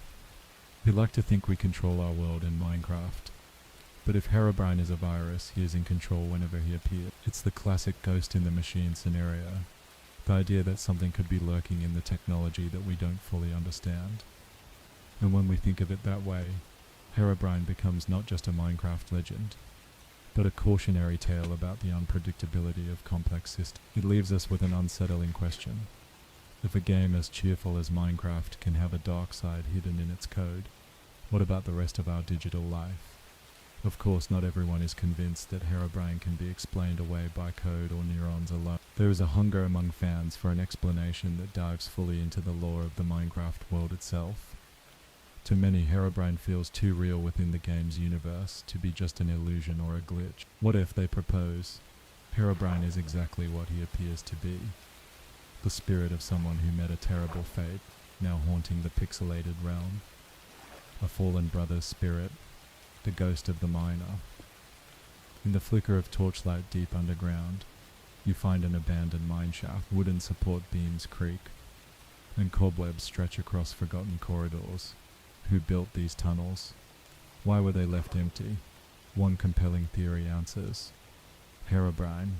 Perhaps he was once a miner, a real person in Minecraft's past, who died tragically and now roams the world as an undead. In fact, the earliest widespread Herobrine story explicitly described him as the deceased brother of Notch, Minecraft's original creator. While Notch has no brother in real life, he quickly debunked that part.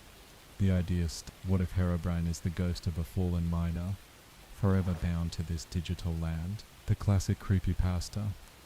The first Herobrine sightings recount a player seeing another character with the default skin, but his eyes were empty in their single-player world. This mysterious figure would watch from afar and was responsible for strange, out-of-place constructions. Players often cite specific signs of Herobrine's presence: perfect pyramids of sand erected in the middle of the ocean, long 2x2 block tunnels bored neatly through mountains or underground, trees missing all their leaves, as if something silently sheared them bare, redstone torches mysteriously placed in caves, or mine shafts where the player never placed them, animals with pure white eyes, or natural behavior.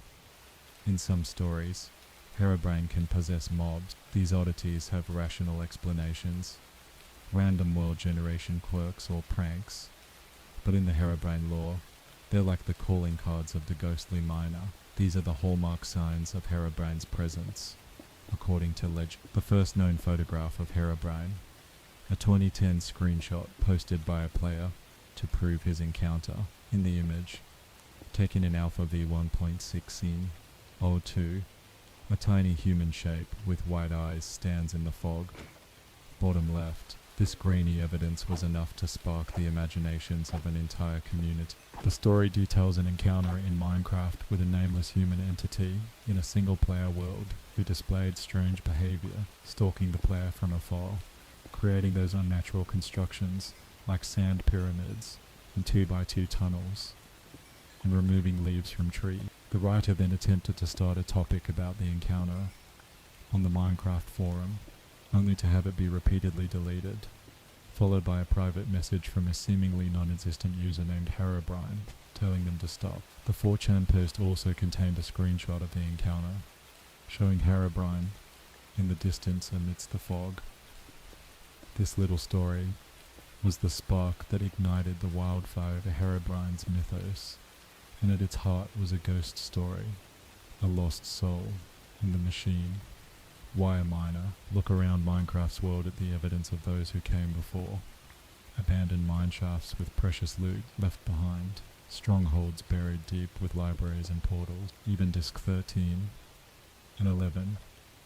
Those creepy broken recordings that sound like someone running through caves and facing something horrific.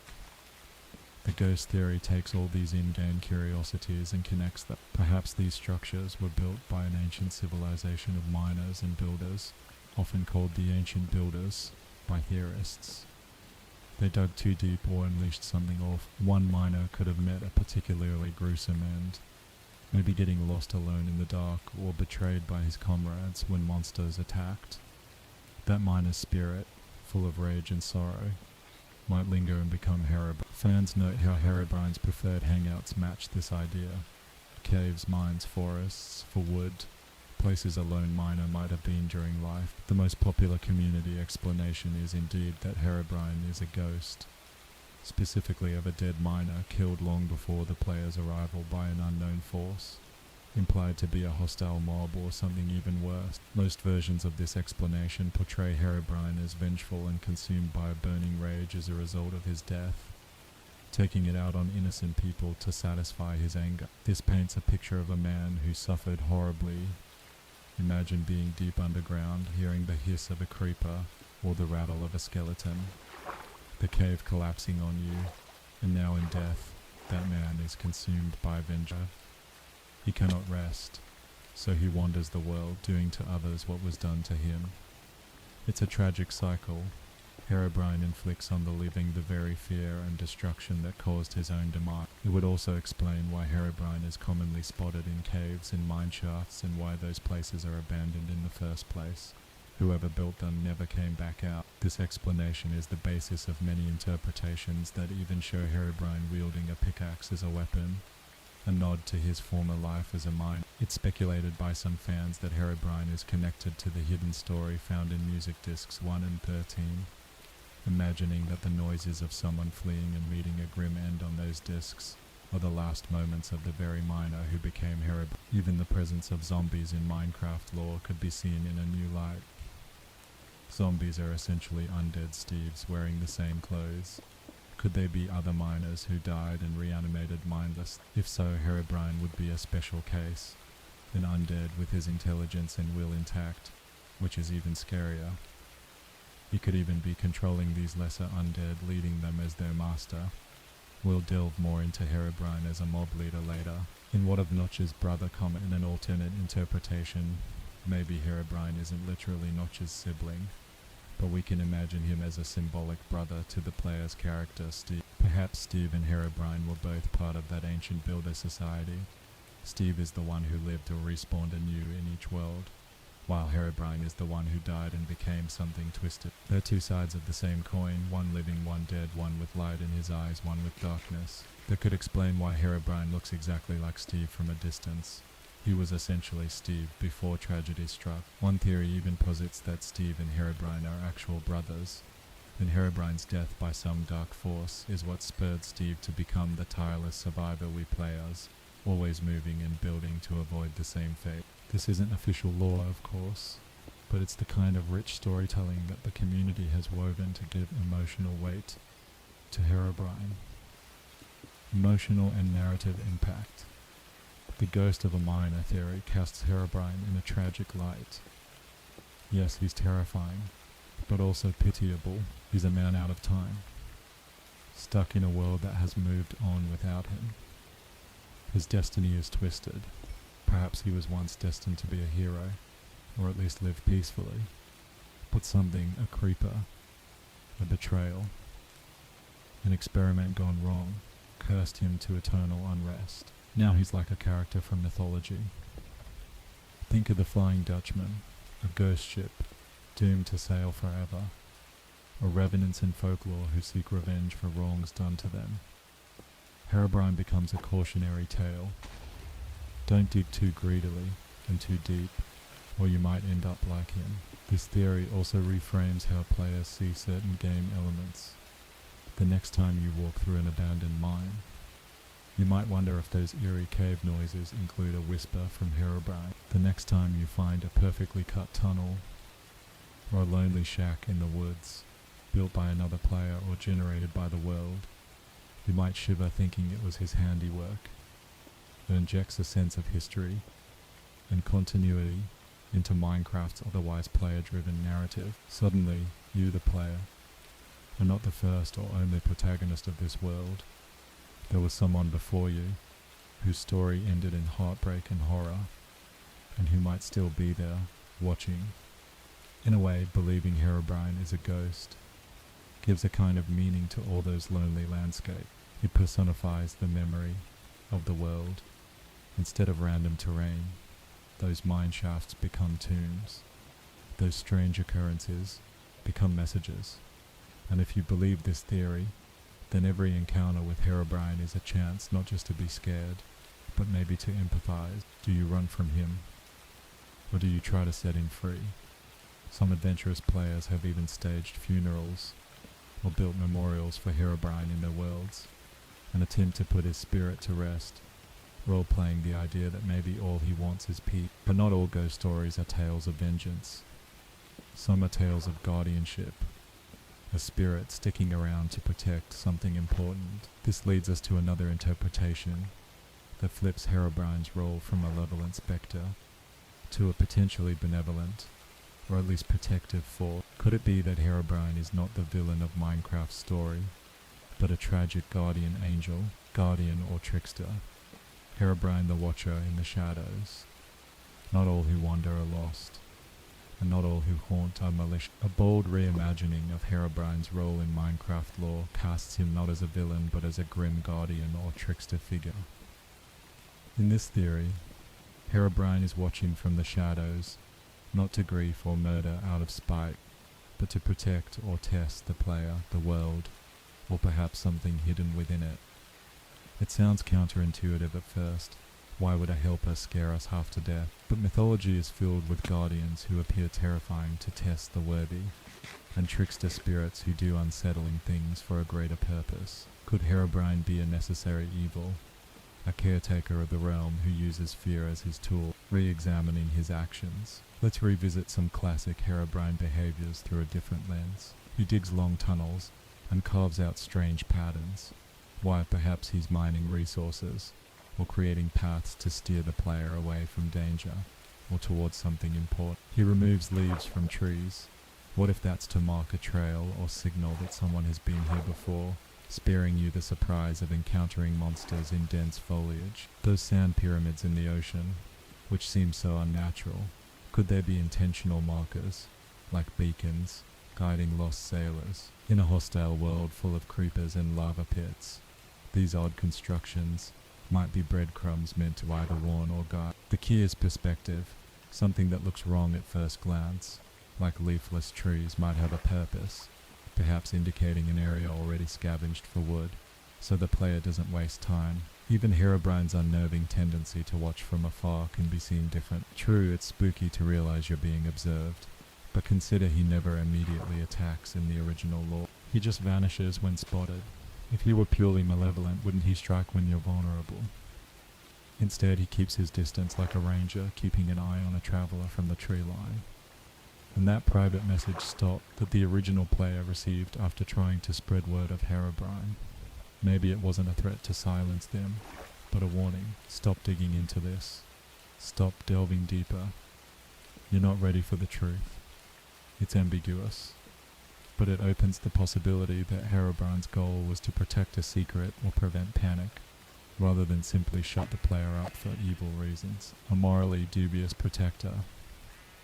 Even Minecraft's creator, Notch, once whimsically described Herobrine as a morally dubious ghost with a god complex. This intriguing phrase suggests an entity that believes he's doing right, even if his methods are extreme or his morality alien to us. In many fan portrayals, Herobrine behaves somewhat like a deity of the Minecraft world, but not a purely evil one, more like a stern, unforgiving god who demands respect. It's possible to imagine Herobrine as a self-appointed warden of Minecraft. With his god complex, he might view players as trespassers or mischievous children in his domain. When we build in Mine, we are effectively altering the world's fabric.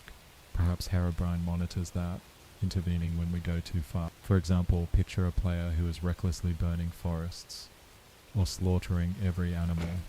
Suddenly they might start finding signs of Herobrine, a distant glimpse here, a carved message on a sign there, as if to say, I see what you're doing, this land is not yours to ruin. Some players have reported, often via mods or staged videos, that Herobrine would leave signs with ominous phrases, like only God can save you now. In a non-malicious context, that could be interpreted as, I, Herobrine, am judging. It's a very Old Testament style of guardianship, vengeful and fearsome, but meant to enforce a moral code or balance. The hidden hero theory. Some fan stories even depict Herobrine as a secret savior. There are tales, admittedly anecdotal and likely scripted, of Herobrine appearing to save a player from a surprise creeper, or leading a lost player back to their base by placing torches. What if those weren't just story? Imagine you're hopelessly lost underground with no torches left. In the distance you notice a faint light. Following it, you find a trail of redstone torches. that mysteriously lead you up to the surface at the end of the trail, on the trunk of a tree, a single sign, "You're welcome." Some would attribute that to another player's prank, or a mod, but believers might say Herobrine did a good deed. After all, a true monster would sooner watch you die in the dark than guide you out. One community member mused that Herobrine might be the soul of Minecraft itself, appearing when the world is in distress. Perhaps when a chunk error or bug threatens a player's save, Herobrine steps in symbolic. It's a more meta kind of guardianship. The idea that the game doesn't want you to break it, so it scares you off from doing things that might corrupt your world file or spoil the fun. While not a literal in-lore interpretation, it aligns with Herobrine's godlike protector of secrets.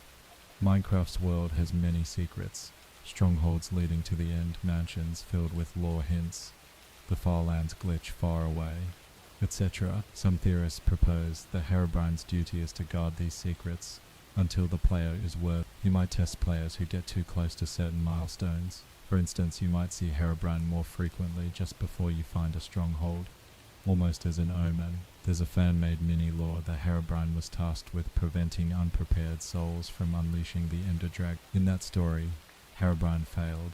Players inevitably reached the end. The dragon was slain by the player, and now Herobrine's purpose has shifted to watching the Wither, another destructive force that players can bring into the world. This is of course all speculative fan fiction, but it demonstrates how fans assign Herobrine a purpose. He's there for a reason, not just to scare. Trickster Mentor. Another angle casts Herobrine as a sort of trickster teacher. Tricksters in myth like Loki or Anansi or Hermes often teach lessons through pranks or challenges. A Minecraft equivalent would be Herobrine doing things to the player that seem cruel but teach them the game. For example, maybe you are being careless and not lighting your mines. Herobrine spawns a bunch of zombies to ambush you, a harsh lesson that you should place torches, or you leave your doors open at night. Herobrine removes the doors entirely, forcing you to confront your vulnerability. One could say the game itself already does this. Mobs punish you for bad practices, but attributing it to Herobrine personifies the world's corrective tendencies. In this sense, Herobrine could be seen as the spirit of hardcore mode. In Minecraft Hardcore, the stakes are high, and the world punishes mistakes with death and deletion. Herobrine as a mentor or guardian might push players toward the same careful, respectful playstyle even in normal mode by scaring them straight, so to speak. Respect the world or suffer could be his silent mantra. Emotional depth. Portraying Herobrine as a guardian or necessary evil adds a layer of moral ambiguity to the story. It transforms him from a one-dimensional boogeyman into a character with potentially noble intentions executed in a harsh manner. There's a bit of betrayal in this interpretation too, but of a different kind. Players feel betrayed because the protector they didn't know they had is scaring them. It's like a strict parent figure watching over an oblivious child who just wants to play. The player might cry, "Why are you doing this? I'm just mining." And Herobrine's stance would be, "It's for your own good, you just can't see it yet." This raises interesting destiny narratives. Perhaps Steve the player is destined to inherit the role of protector someday, and Herobrine is grooming him through adversity. Or maybe Herobrine was the previous hero who already fulfilled that destiny and is now stuck with an eternal job of keeping the world intact, secretly hoping the player will one day relieve him of this duty. That could turn the final confrontation with Herobrine into something more poignant. Not a battle to destroy evil, but a passing of the torch from an old guardian to a new one. In a hypothetical story, defeating Herobrine might not mean killing him, but rather earning his acknowledgement that you, the player, can protect the world on your own now. At that point, maybe he could finally rest, much like the ghost theory, but with a noble twist. Legends and prophecies. Fans indulging this idea sometimes joke about a prophecy in Minecraft, entirely fan-made of course, in which a chosen one with the eyes of a dragon will tame the one with eyes of what? The eyes of a dragon could refer to the Ender Dragon's eye, or the Ender eyes you gather to reach the stronghold, implying that once a player conquers the dragon, proves their worth, they will be able to confront Herobrine, the one with eyes of white, and perhaps turn him from adversary to ally. It's a playful bit of fan poetry, but it shows how the community sometimes likes to mix Herobrine into the heroic journey of Minecraft. It elevates the game's goal, normally beat the Ender Dragon, win the game, to a grander saga where Herobrine is an in-game boss, or even a hidden final chapter. Under the Guardian theory, if Herobrine were ever to be officially acknowledged, imagine one day Mojang sneaks in a secret boss fight. It might be as a reluctant fight. He's testing the player one last time, and upon defeat, maybe he'd utter something cryptic like, "The balance is yours to keep now," and vanish in peace. It's almost tender in a way, turning the feared demon into a weary protector who can finally let go. In essence, this theory asks us to consider motive when we think of Herobrine. It challenges the knee-jerk assumption that Herobrine is a villain. Instead, it posits him as a complex figure with his own agenda that isn't purely evil. For players, this is a thought experiment that can make encountering anything Herobrine-like, be it a glitch or a mod, feel less like a horror show and more like engaging with a mysterious ally enemy. It adds depth. You might find yourself yelling, "What do you want from me?" into the dark when you see those white eyes, instead of simply running. It turns Herobrine into a character you could potentially communicate or reason with, however futile that might be, rather than a simple jump scare. Naturally, not everyone likes to imagine the big scary Herobrine as secretly good. The majority of fan lore still loves him as the villain. That brings us to an opposing view, a theory that leans in the complete opposite direction, painting Herobrine not as a guardian angel, but as a man-made demon. If Herobrine isn't protecting the world from us, maybe we created him through our own hubris. Enter the Illager experiment theory, where the true monsters are not zombies or dragons, but villagers gone bad, and Herobrine is their Frankenstein-like creation engineered by evil. The Illager experiment. Our next theory shifts the focus from supernatural to supernatural science. The twisted experiments of Minecraft's ill-famed Illagers. The Illagers evokers, Vindicators and their kin, are known in Minecraft as outcast villagers who turn to dark arts. They live in ominous woodland mansions, conducting bizarre experiments and hoarding treasures. Some fans theorize that Herobrine is one of their creations, a kind of golem or undead soldier, bred to serve their nefarious purpose. In other words, what if Herobrine was not originally a ghost or a virus, but a manufactured being, the result of an occult experiment gone horribly right or wrong? The clues in the mansion. Woodland mansions hold a particular Easter egg that feeds directly into this theory. In some mansion rooms you can find a secret chamber where Illagers have built a large statue of Steve entirely out of wool. The statue's design features the same turquoise shirt and blue pants as the player character, using light and dark blue wool blocks. This alone is eerie. Why are these ill-willed villagers building an effigy of us, the players? Now consider the items Illagers possess, notably the Totem of Undying, a magical totem that can prevent death. They drop these totems when killed, implying they know how to harness life and death in unnatural ways. The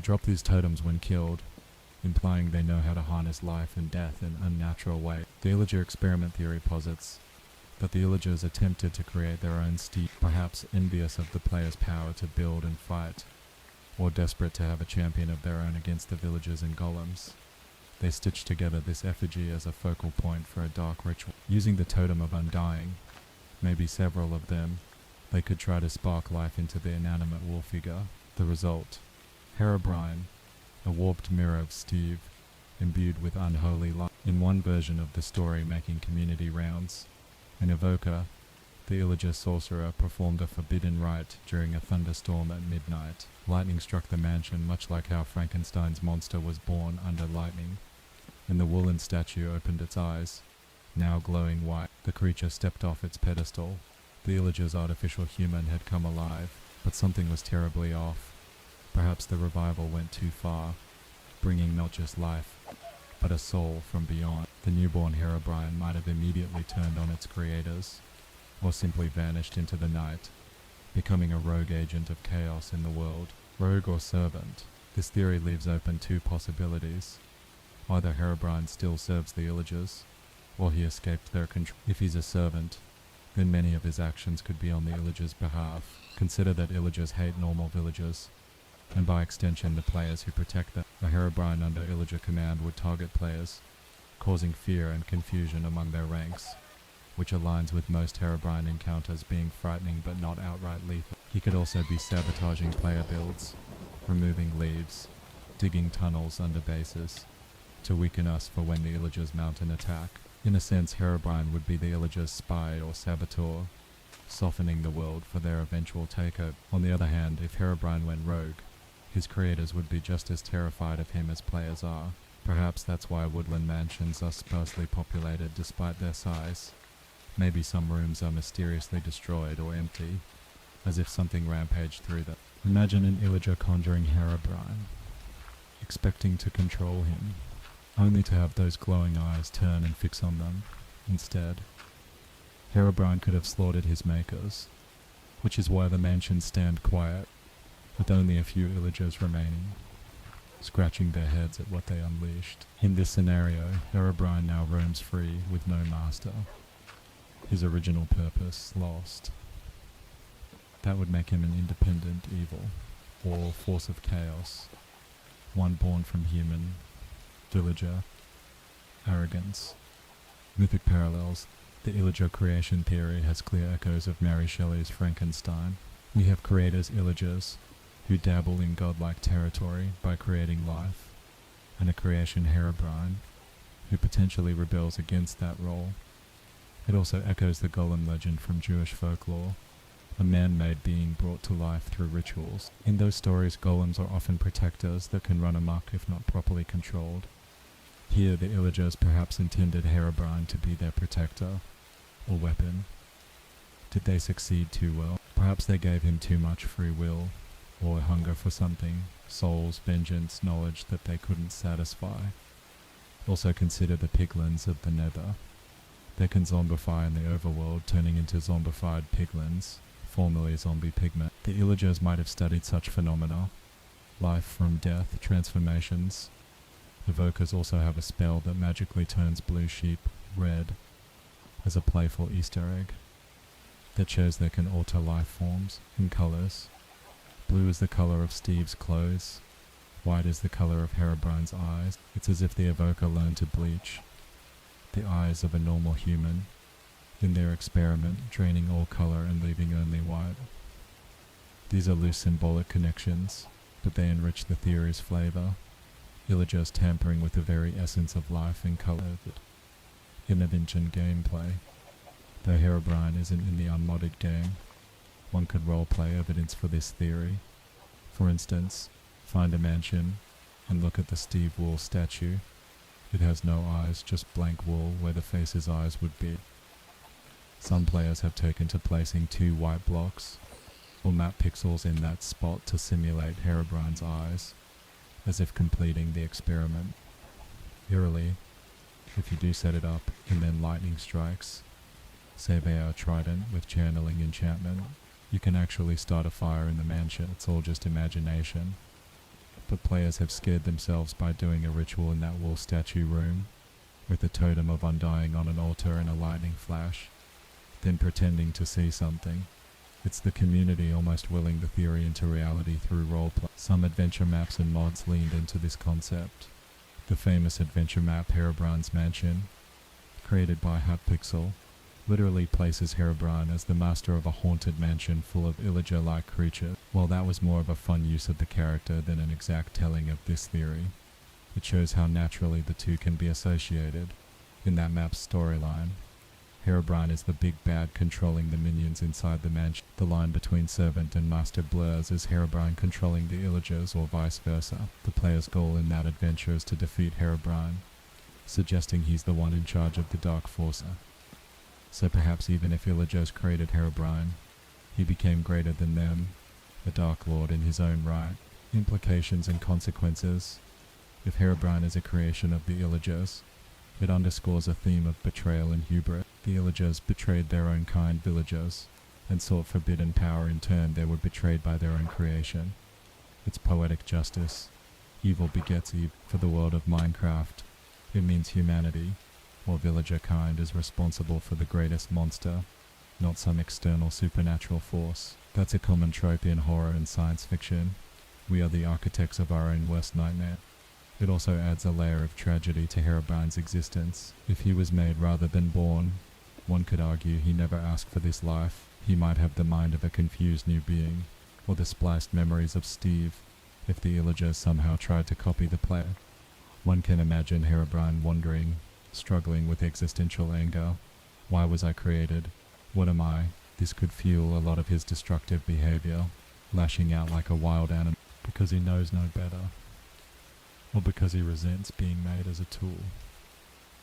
In that sense, the Illagers are the true villains, and Herobrine is their victim, as well as everyone else's. From the player's perspective, this theory can actually make confronting Herobrine feel more achievable. If he was created by in-game beings, maybe he can be destroyed by in-game means. Perhaps the key to stopping Herobrine would be hidden in the mansions. Maybe a secret ritual to undo the curse, or destroy the totem that bound his soul. It turns the Herobrine hunt into a quest. Find all the mansions and burn the wall effigies to weaken him. In a campaign-like storyline, one could imagine needing to collect multiple totems of undying, the very items that created him, and perform a reverse ritual at the altar, where he was born to finally end Herobrine's reign. While none of that is in standard Minecraft, fans have crafted such narratives in mods and fanfiction. The appeal is that it gives a sense of control over the Herobrine problem. A ghost or demon might be beyond our mortal ability to defeat permanently, but a golem or undead experiment, there might just be a way to fight that within the rules of the game. Finally, there is the question of motive. If we accept the Illager origin, what does Herobrine want? If he serves Illagers, his motive is their motive: destroy or subjugate players and villagers. If he's free, maybe he wants revenge on the Illagers, or perhaps lacking purpose, he's driven by a more primal goal, such as replacing the player. He might be trying to become the real Steve, like an evil twin seeking to usurp your position in the world. This drifts into another theory's territory: Herobrine as a dark reflection of the player. And indeed, there's an even more mind-bending idea waiting for us. What if Herobrine's origins are not in Illager labs or ghostly miners, but directly tied to you, the player? Before we confront that existential possibility, we have one more classic interpretation to explore, one that portrays Herobrine not as anyone's pawn or creation, but as a primordial evil that predates and surpasses all. The demon of Minecraft, Herobrine as ancient evil. Now we turn to one of the darkest interpretations of all, Herobrine as a demonic entity, an ageless evil that predates the player, and even the world itself. In this theory, Herobrine isn't a person or a glitch at all, but the Minecraft equivalent of the devil, a malevolent force or eldritch being that takes the form of a player to wreak havoc. All the haunting signs, the sightings, the powers attributed to him come together as the profile of a dark god or devil figure lurking in the game's lore. If Steve is the hero of Minecraft, then Herobrine is the arch-villain, the final boss that isn't in the game but is always in the background of the story. Master of monsters. In many fan stories and servers, Herobrine is depicted as the literal king of all hostile monsters. Zombies, skeletons, creepers, they all answer to him. He's the one pulling the strings, explaining why the monsters seem to unerringly home in on the player every night. Imagine the creepers as his personal kamikaze soldiers, while the Endermen as his watchers, their glowing eyes in the dark, not unlike his. This paints a picture of Herobrine as a dark lord, sitting upon a throne perhaps deep in the nether or atop the Spire, orchestrating attacks on the overworld. Every time you survived a horde of zombies at your door, perhaps it was a test by Herobrine, or merely him playing with you, like a cat toying with prey. Cult and summoning rituals. The community's fascination with Herobrine has led to numerous rituals purported to summon him, eerily echoing how one might summon a demon in folklore. Perhaps unwittingly, players created a kind of cult of Herobrine. Guides popped up, claiming that if you built a shrine of certain blocks and performed a ritual, you could bring Herobrine into your world. Typically, these shrines involve gold blocks and netherrack with redstone torches, essentially offering gold wealth and blood redstone and lighting the hellish fire, netherrack burns eternally. Mossy cobblestone is sometimes included, an interesting touch as it represents old decayed structures, perhaps symbolizing ancient ruins or jungles, the demonic old world. Of course, in reality these do nothing in vanilla Minecraft, but the very existence of such rituals in the community's collective consciousness is telling. Players genuinely approached Herobrine like a demon to be conjured or exorcised. Over the years, players have constructed innumerable Herobrine summoning altars, a typical Herobrine summoning shrine, built by fans. 4 gold blocks form a base, topped with a piece of netherrack set ablaze. Redstone torches at each corner complete the ritual site. Countless players have constructed altars like this in hope or fear of summoning the elusive spirit. In some popular YouTube videos, creators would perform these rituals and then use mods or editing to make Herobrine appear, fueling the myth. Kids around the world would mimic these steps in their own game, half hoping, half dreading that it might actually work. It's like a digital age version of saying Bloody Mary in front of a mirror. The legend is so strong that it compelled players to act it out, that in itself reinforces Herobrine's status as a mythic demon who became the subject of pseudo-religious practice inside a video game community, ancient and eldritch.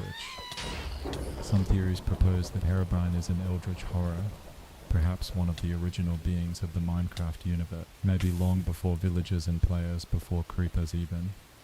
There was a being of pure chaos sealed away.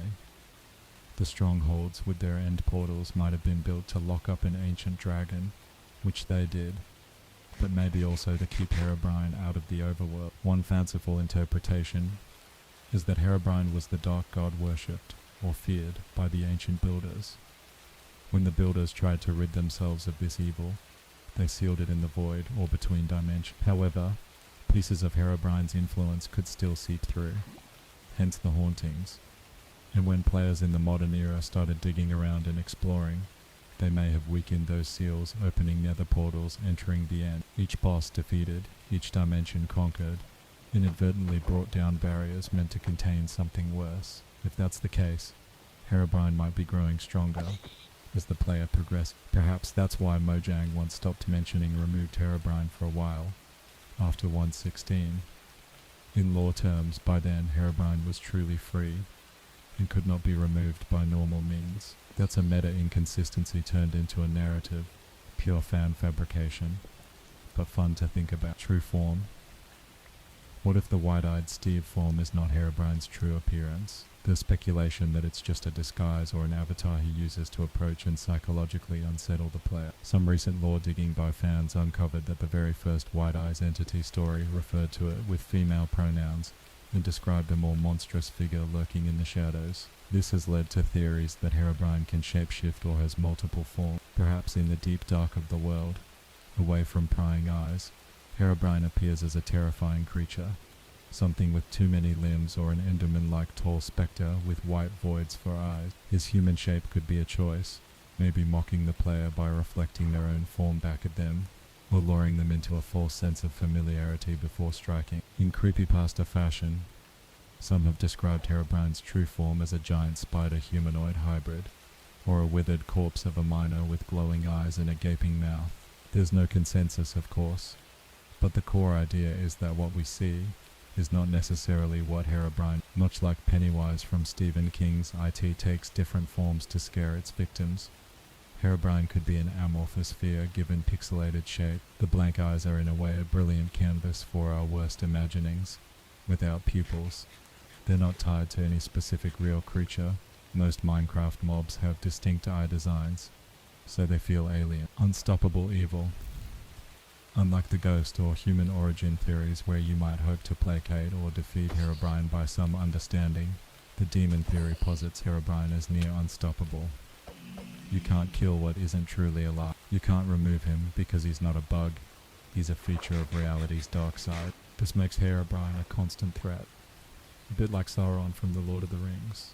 He can beat back his armies, mobs, but he himself lurks, ever present, waiting for a chance to return. It sets the stage for an eternal battle between the player, representing creation, building light, and Herobrine destruction, corruption, darkness, Some fan mods embrace this by making Herobrine an actual boss that you can never permanently kill. For instance, in one mod, if you defeat Herobrine, he disappears in a flash of lightning with a message like Herobrine will remember this. Or he laughs, implying he'll be back. The idea is you can't have a world without the threat of Herobrine as long as evil exists. The apocalypse scenario. Let's delve into a hypothetical culmination of this storyline. Picture your Minecraft world after you've conquered everything. Built grand castles, slain the Ender Dragon, tamed the Nether. One day, the sky turns red. Thunderstorms rage continuously. Mobs no longer wait for night. They pour out of the forests and hills in broad daylight. A vast army.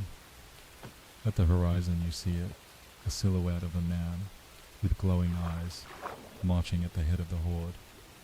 It's Herobrine, leading an end-of-days assault on the world. You rally with your wolves, your iron golems, maybe even other players, if this were a multiplayer lore, for a final stand. It's an all-out war, the kind every Minecraft player imagines when they fortify their base with lava moats and TNT traps. In this final battle, every crafty trick you learned is put to use against the limitless forces of Herobrine. Such a scenario has been the subject of countless fan animations and YouTube tributes. It's the stuff of legend. The hero, Steve or Alex, versus the Demon King, Herobrine. Some depict Herobrine wielding command over even the Ender Dragon, perhaps having resurrected it, or summoning giant withers to fight by his side. The world itself becomes corrupted under his influence, grass dying, water turning to blood.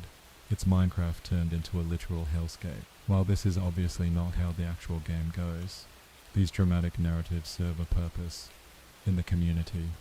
They give a sense of an ultimate challenge, a reason behind all your preparation.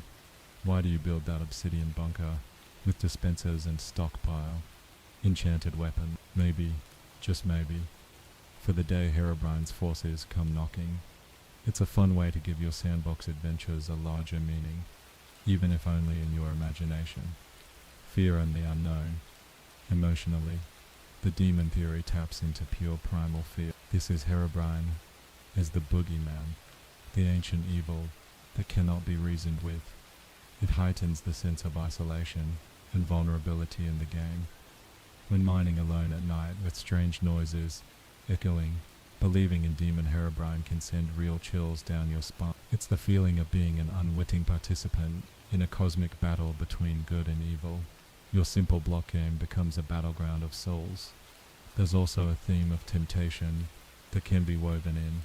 Think of the devil tempting humans. Some players jokingly or seriously claim that Herobrine whispered to them to do bad things in game, like burn a village or dig straight down a famously bad idea.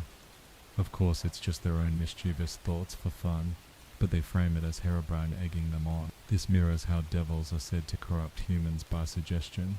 In a sense, Herobrine could be that little devil on the player's shoulder, always encouraging destruction for his amusement. Endless cycle.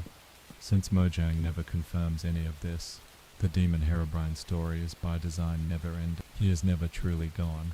This is reflected by the running joke, removed Herobrine in the patch notes. Every time the developers remove him, he creeps back in later, requiring removal again. Symbolically, that's exactly how a sealed ancient evil would operate. You think it's gone, only for it to return when the stars align, or the next update drops. Even in the recent Minecraft version 1.20, after many years of silence, they snuck in another removed Herobrine note, as if acknowledging that his spectre still looms. For believers of the demon theory, that was like a wink that said, he's still around. And indeed, as long as the game exists, and fans remember the legend, Herobrine will still be around. You can't patch away an idea.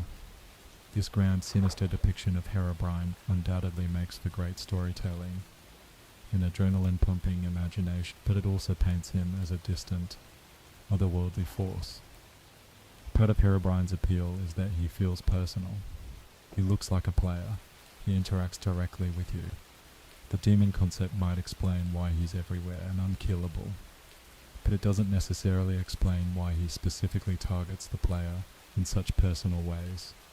Signs, messages, stalking one-on-one. For that, we might need to look at the one remaining theory. The possibility that Herobrine is not some external devil at all, but rather something intimately tied to the player themselves. Perhaps the darkest secret of Herobrine is that he is another version of you, the player's shadow. Herobrine is your alter ego. After exploring Herobrine as an external force, be it ghost, demon, or experiment, we arrive at a truly mind-bending possibility. Herobrine is not separate from you at all. What if Herobrine is actually the player's own shadow, a reflection or echo of your character? In this theory, the wide-eyed figure represents another version of the player, whether it's a past self, a future self, a subconscious manifestation, or a literal dark twin. This concept takes the phrase, "We've met the enemy and he is us," to a literal place. It's a theory that can make you question your avatar's identity every time you press F5 to see your character model. The twin brother you never knew.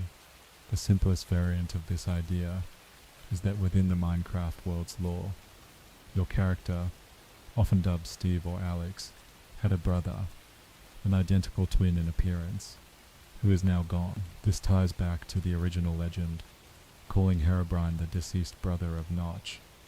But instead of Notch, who is an out-of-game creator figure, we apply it to the player character.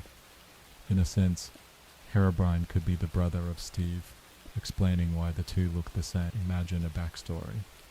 Two brothers, or friends, enter a dangerous cave. Only one returns alive. The survivor is the player, and the fallen becomes Herobrine. With his dying breath, or in the afterlife, the brother swears to protect, or perhaps punish the survivor, depending on the drama. The scenario is tragic, losing a loved one, and adds personal stakes to every Herobrine encounter. It's not just a random ghost, it's family. Some fan fictions and animations have run with this narrative, giving Herobrine a name and humanizing him. In those, Herobrine often started as a normal person, just like the player, but death or betrayal twisted him. For instance, one story might have Herobrine and Steve fighting side by side in a great war. Herobrine sacrifices himself to save Steve from a creeper, and as he dies, exposure to magic or some curse brings him back as a spirit. He then follows Steve invisibly, at first to protect him, but over time grows jealous that Steve gets to live while he does not, leading him to become an antagonistic force. It's a classic brother's tragedy, with themes of betrayal, feeling abandoned, and desire for redemption. Perhaps Herobrine hopes Steve can free him from undeath. In this interpretation, confronting Herobrine has high emotional weight. It's not about banishing an evil demon, it's about forgiving or reconciling with the past. Perhaps Herobrine's ghost just wants acknowledgement. Remember me, and that's why he stalks you. Or maybe he blames you. It should have been you who died, and thus seeks vengeance. Either way, it's intensely personal. The alternate self, a step further, is the idea that Herobrine is you in another reality or timeline. Minecraft worlds are infinite, and each save is its own universe. The player hops between these universes, each new world you create. Now, picture a world where you didn't survive. Maybe in one hardcore world, your player died permanently in a mineshaft with an inventory full of diamonds and unfulfilled dreams. That world gets deleted or abandoned, but what if some imprint of your player remained there, unable to move on? Now when you generate a new world, that bitter ghost might hitch a ride, manifesting as Herobrine, the memory of a player who used to be you. It's almost like a multiverse theory. Every time a player dies without respawn, or a world is erased, a Herobrine is born, an echo of the player character that drifts through the code until it finds a new world to inhabit. This can explain why Herobrine often appears to single players. It is a single player in a sense lost between worlds. It could also explain the eerie knowledge Herobrine seems to have about the game and the player's actions. He's done all this before, as a player himself. He remembers building, mining and dying. And now he lurks as a phantom, watching another player retrace those steps. There's a sadness to this. Herobrine might yearn to be part of the game again, but he can only watch. Consider how, in single-player Minecraft, you technically are alone. But if Herobrine is active, suddenly the game feels like multiplayer with just one other person. The twist here is that this other person is a mirror. It's as if the game spawned a second instance of the player that's not under your control. Some glitchy situations have indeed yielded ghost players. For example, a well-known Minecraft bug can show a player's old username lingering on a server after they disconnect, or a duplication glitch might produce a copy of the player's character momentarily. People have screenshot shadowy copies of themselves due to lag or bugs, fueling the idea that under rare circumstances, you might literally encounter yourself.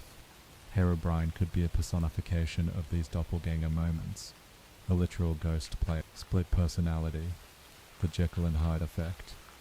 One very psychological take is that Herobrine and the player are the same being, but the player isn't aware of it. In this scenario, all those tunnels and pyramids truly were made by Herobrine, but Herobrine was actually you sleepwalking or entering some altered state. Think of it like Dr. Jekyll and Mr. Hyde. By day, you're the normal builder. By night, or when you're not looking, you become the grief. This is obviously not something the game supports literally, but as a thought experiment, it means Herobrine represents the player's own capacity for destruction. Have you ever done something chaotic in your world, like set dynamite everywhere, just to see what happens? Perhaps players project that destructive impulse onto Herobrine. I didn't wreck my own build. Herobrine did. In universe, one could imagine the player character suffering from loneliness, or an ancient curse, causing blackouts where Herobrine takes over and does deeds that the player only finds evidence of later, like missing items or new structure. This view makes Herobrine a part of the player's identity.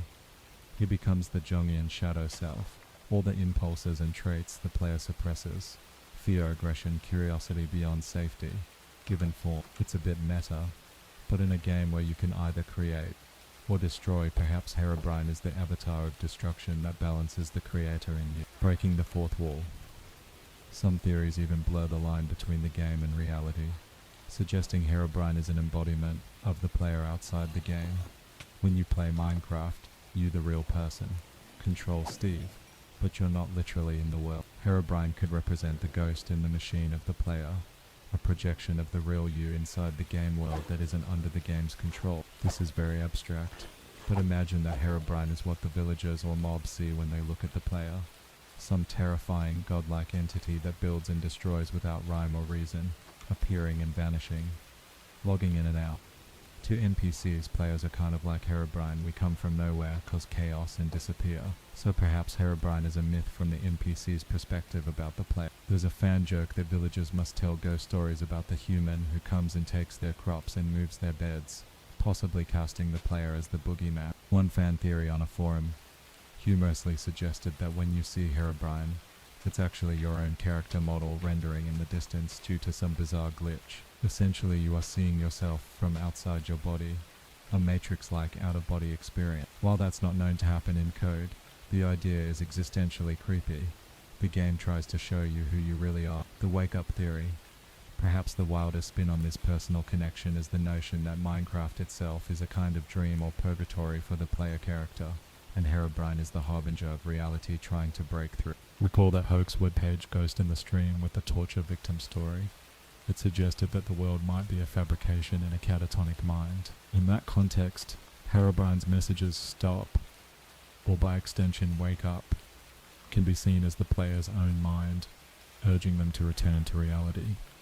Some have extended that to say, what if you, the player, are actually Herobrine when you're not playing the character? Perhaps Steve Alex is the dream persona, and Herobrine is the real persona trying to end the illusion. This crosses into metaphorical territory, Herobrine being the part of you that knows this is a game, basically breaking the fourth wall from inside the game. It's very meta and not a commonly embraced theory in the community. It originated as an art project ARG, more than a fan theory, but it's fascinating because it flips everything. The scary Herobrine in the world is actually trying to free you, the player, from being trapped in a game. Suddenly Herobrine is the good guy and you are the one asleep. It doesn't make for a fun, spooky story in the traditional sense, but it does make you think about the relationship between player and game. In a way, it's saying Herobrine is the embodiment of the truth, a glimmer of reality intruding on the fantasy of Minecraft. Internal conflict and resolution. The alter ego theory in any form makes Herobrine's story into an internal conflict. It's not hero versus monster, it's hero versus self, or past versus present. This opens up thematic threads of redemption and self-discovery. If Herobrine is essentially a part of the player, then defeating Herobrine could symbolically mean coming to terms with one's guilt, fear, or darker impulses. Perhaps the way to end Herobrine's haunting isn't a sword or a command, but personal growth, or an act of closure. For example, a roleplay solution might be build a grave for your lost friend brother to put his spirit to rest, or place all your collected nether stars, symbols of conquering evil, into a shrine to symbolically quell the ultimate evil within. It's poetic and abstract, fittingly, since we're in the realm of speculation and metaphor, but it gives a satisfying conclusion to Herobrine's tale that no amount of combat can achieve. In fact, some servers and adventure maps that include Herobrine as a character often end with a twist. You find out you were Herobrine all along. Maybe a character shows you a mirror with white eyes, or Herobrine possesses you and defeats you. These dramatic flourishes come straight from the trope handbook, but they resonate because deep down the idea of being one's own worst enemy is a classic human fear. Eternally yours. If Herobrine is part of the player, then as long as players have imagination, Herobrine will exist. This theory underscores how much Herobrine lives in our collective minds and not in the code. We carry him from world to world, not just as a ghost story we tell, but as a story we're actively living. In a way, every time a player enters a new world and experiences that mix of excitement and fear, that's Herobrine's legacy manifesting internally. So when you see a shadow in your peripheral vision in the game and spin around to nothing, you have to wonder, was that Herobrine watching, or was it just you? Perhaps it's both. The legend of Herobrine blurs the line between character and player, between game and imagination, and that is arguably why it's so powerful, because Herobrine can be whatever we need him to be in our story: a villain, a warning, a friend, a part of ourselves. After journeying through all these theories ranging from psychological tricks to deep lore conspiracies to cosmic and introspective interpretations, one thing becomes clear: Herobrine is a mirror. Hold it up, and it reflects our fears, creativity, and desire for story. Whether he's a monster from the depths or the face in the mirror, Herobrine's mystery endures because it ultimately tells us something about ourselves as players and storytellers. Herobrine may have started as a hoax, but over the years he has evolved into something far more profound, a modern myth. Through each theory we explored, we saw how players took a simple idea, a mysterious figure with white eyes, and wove it into many forms. Whether Herobrine is a figment of our imagination, or we are a figment of his, he embodies the creativity and mystery that make Minecraft more than just a game of blocks. What's truly remarkable is that all these conflicting theories coexist in the community. Minecraft has no official story about Herobrine, so the fans became the storytellers. In doing so, they turned an empty space in the lore into an expansive universe of possibilities. We have Herobrine, the hallucination, reminding us of the loneliness of a solo adventure. We have Herobrine, the ghost, giving the world a history and a haunting moral about greed and tragedy. We have Herobrine, the guardian, adding nuance that even a nightmare can have a noble side. We have an artificial Herobrine born of villager hubris, a warning that power can create its own monster. We have Herobrine, the Demon King, elevating our endgame fantasies into an epic battle of good versus evil. And finally, we have Herobrine as ourselves, a metaphor for introspection and the blurred line between player and game. Each theory casts a new light on the lore of Minecraft, turning the simple sandbox into a stage for grand tales of destiny, betrayal, and redemption. Herobrine's enduring allure comes from this richness. Players can choose the story that speaks to them, or even combine them. One might believe Herobrine was an illager creation who became a demon, Another might think he's a vengeful spirit who occasionally helps those he deems worthy. There's no wrong answer, and that's the magic. Herobrine is every story and none, all at once. He's a product of our collective imagination, yet he feels as real as any programmed mob in the game. The impact of this legend is visible. Mojang might play coy, hiding jokes in changelogs and scattering Easter eggs, but they know Herobrine is an integral part of the Minecraft experience. New players often learn about the myth from friends or videos as almost a rite of passage. Don't dig straight down, don't look an Enderman in the eye, and if you see white eyes in the fog, run. Herobrine has been featured in countless fan creations, mods that allow you to summon or fight him, adventure maps that pit you against his minions, YouTube series with millions of views chronicling Herobrine sightings, songs and creepypasta reading, even merchandise and inside jokes at Minecon. In a sense, the community did what the Illager theory posits. They created Herobrine not from code and wool, but from imagination and shared storytelling. So will we ever know the truth? The logical answer, yes. The truth is that Herobrine was an invented character, and there is no secret entity lurking in the code. But looking at all we've uncovered, that logical answer almost feels irrelevant. The meaning of Herobrine is far more significant than his factual status. In an interview, Minecraft creator Notch once said he has never ever seen anything that even remotely resembles Herobrine, then quipped that maybe players were just seeing things. He's right, of course, but also wrong. Players did see something. They saw an opportunity to tell a story, and they took it. They saw Herobrine in every eerie noise and empty mineshaft because they wanted to, or maybe even needed to. Stories bring communities together, and the Herobrine myth united the Minecraft community in a shared mystery that anyone could contribute to. As we conclude this journey through Herobrine's lore, one might ask which theory is my favorite. Perhaps it's best to keep that a mystery. Part of the fun is not knowing, is imagining that any of them could be true when the lights are low, and your mind wandered maybe in some deep corner of a fragmented Minecraft realm. Herobrine is all of these things at once, a lonely ghost with a heart of gold, possessed by an ancient evil, who occasionally remembers he was once a player. It sounds crazy, but in a world of infinite possibilities, who's to say it can't be? Missed the last words. Who's to say it can't be? In the end, Herobrine thrives on the question mark. The legend lives on. Every time a player gets a shiver and wonders what if, as long as there are dark caves to explore and imagination to fill them, Herobrine will be there.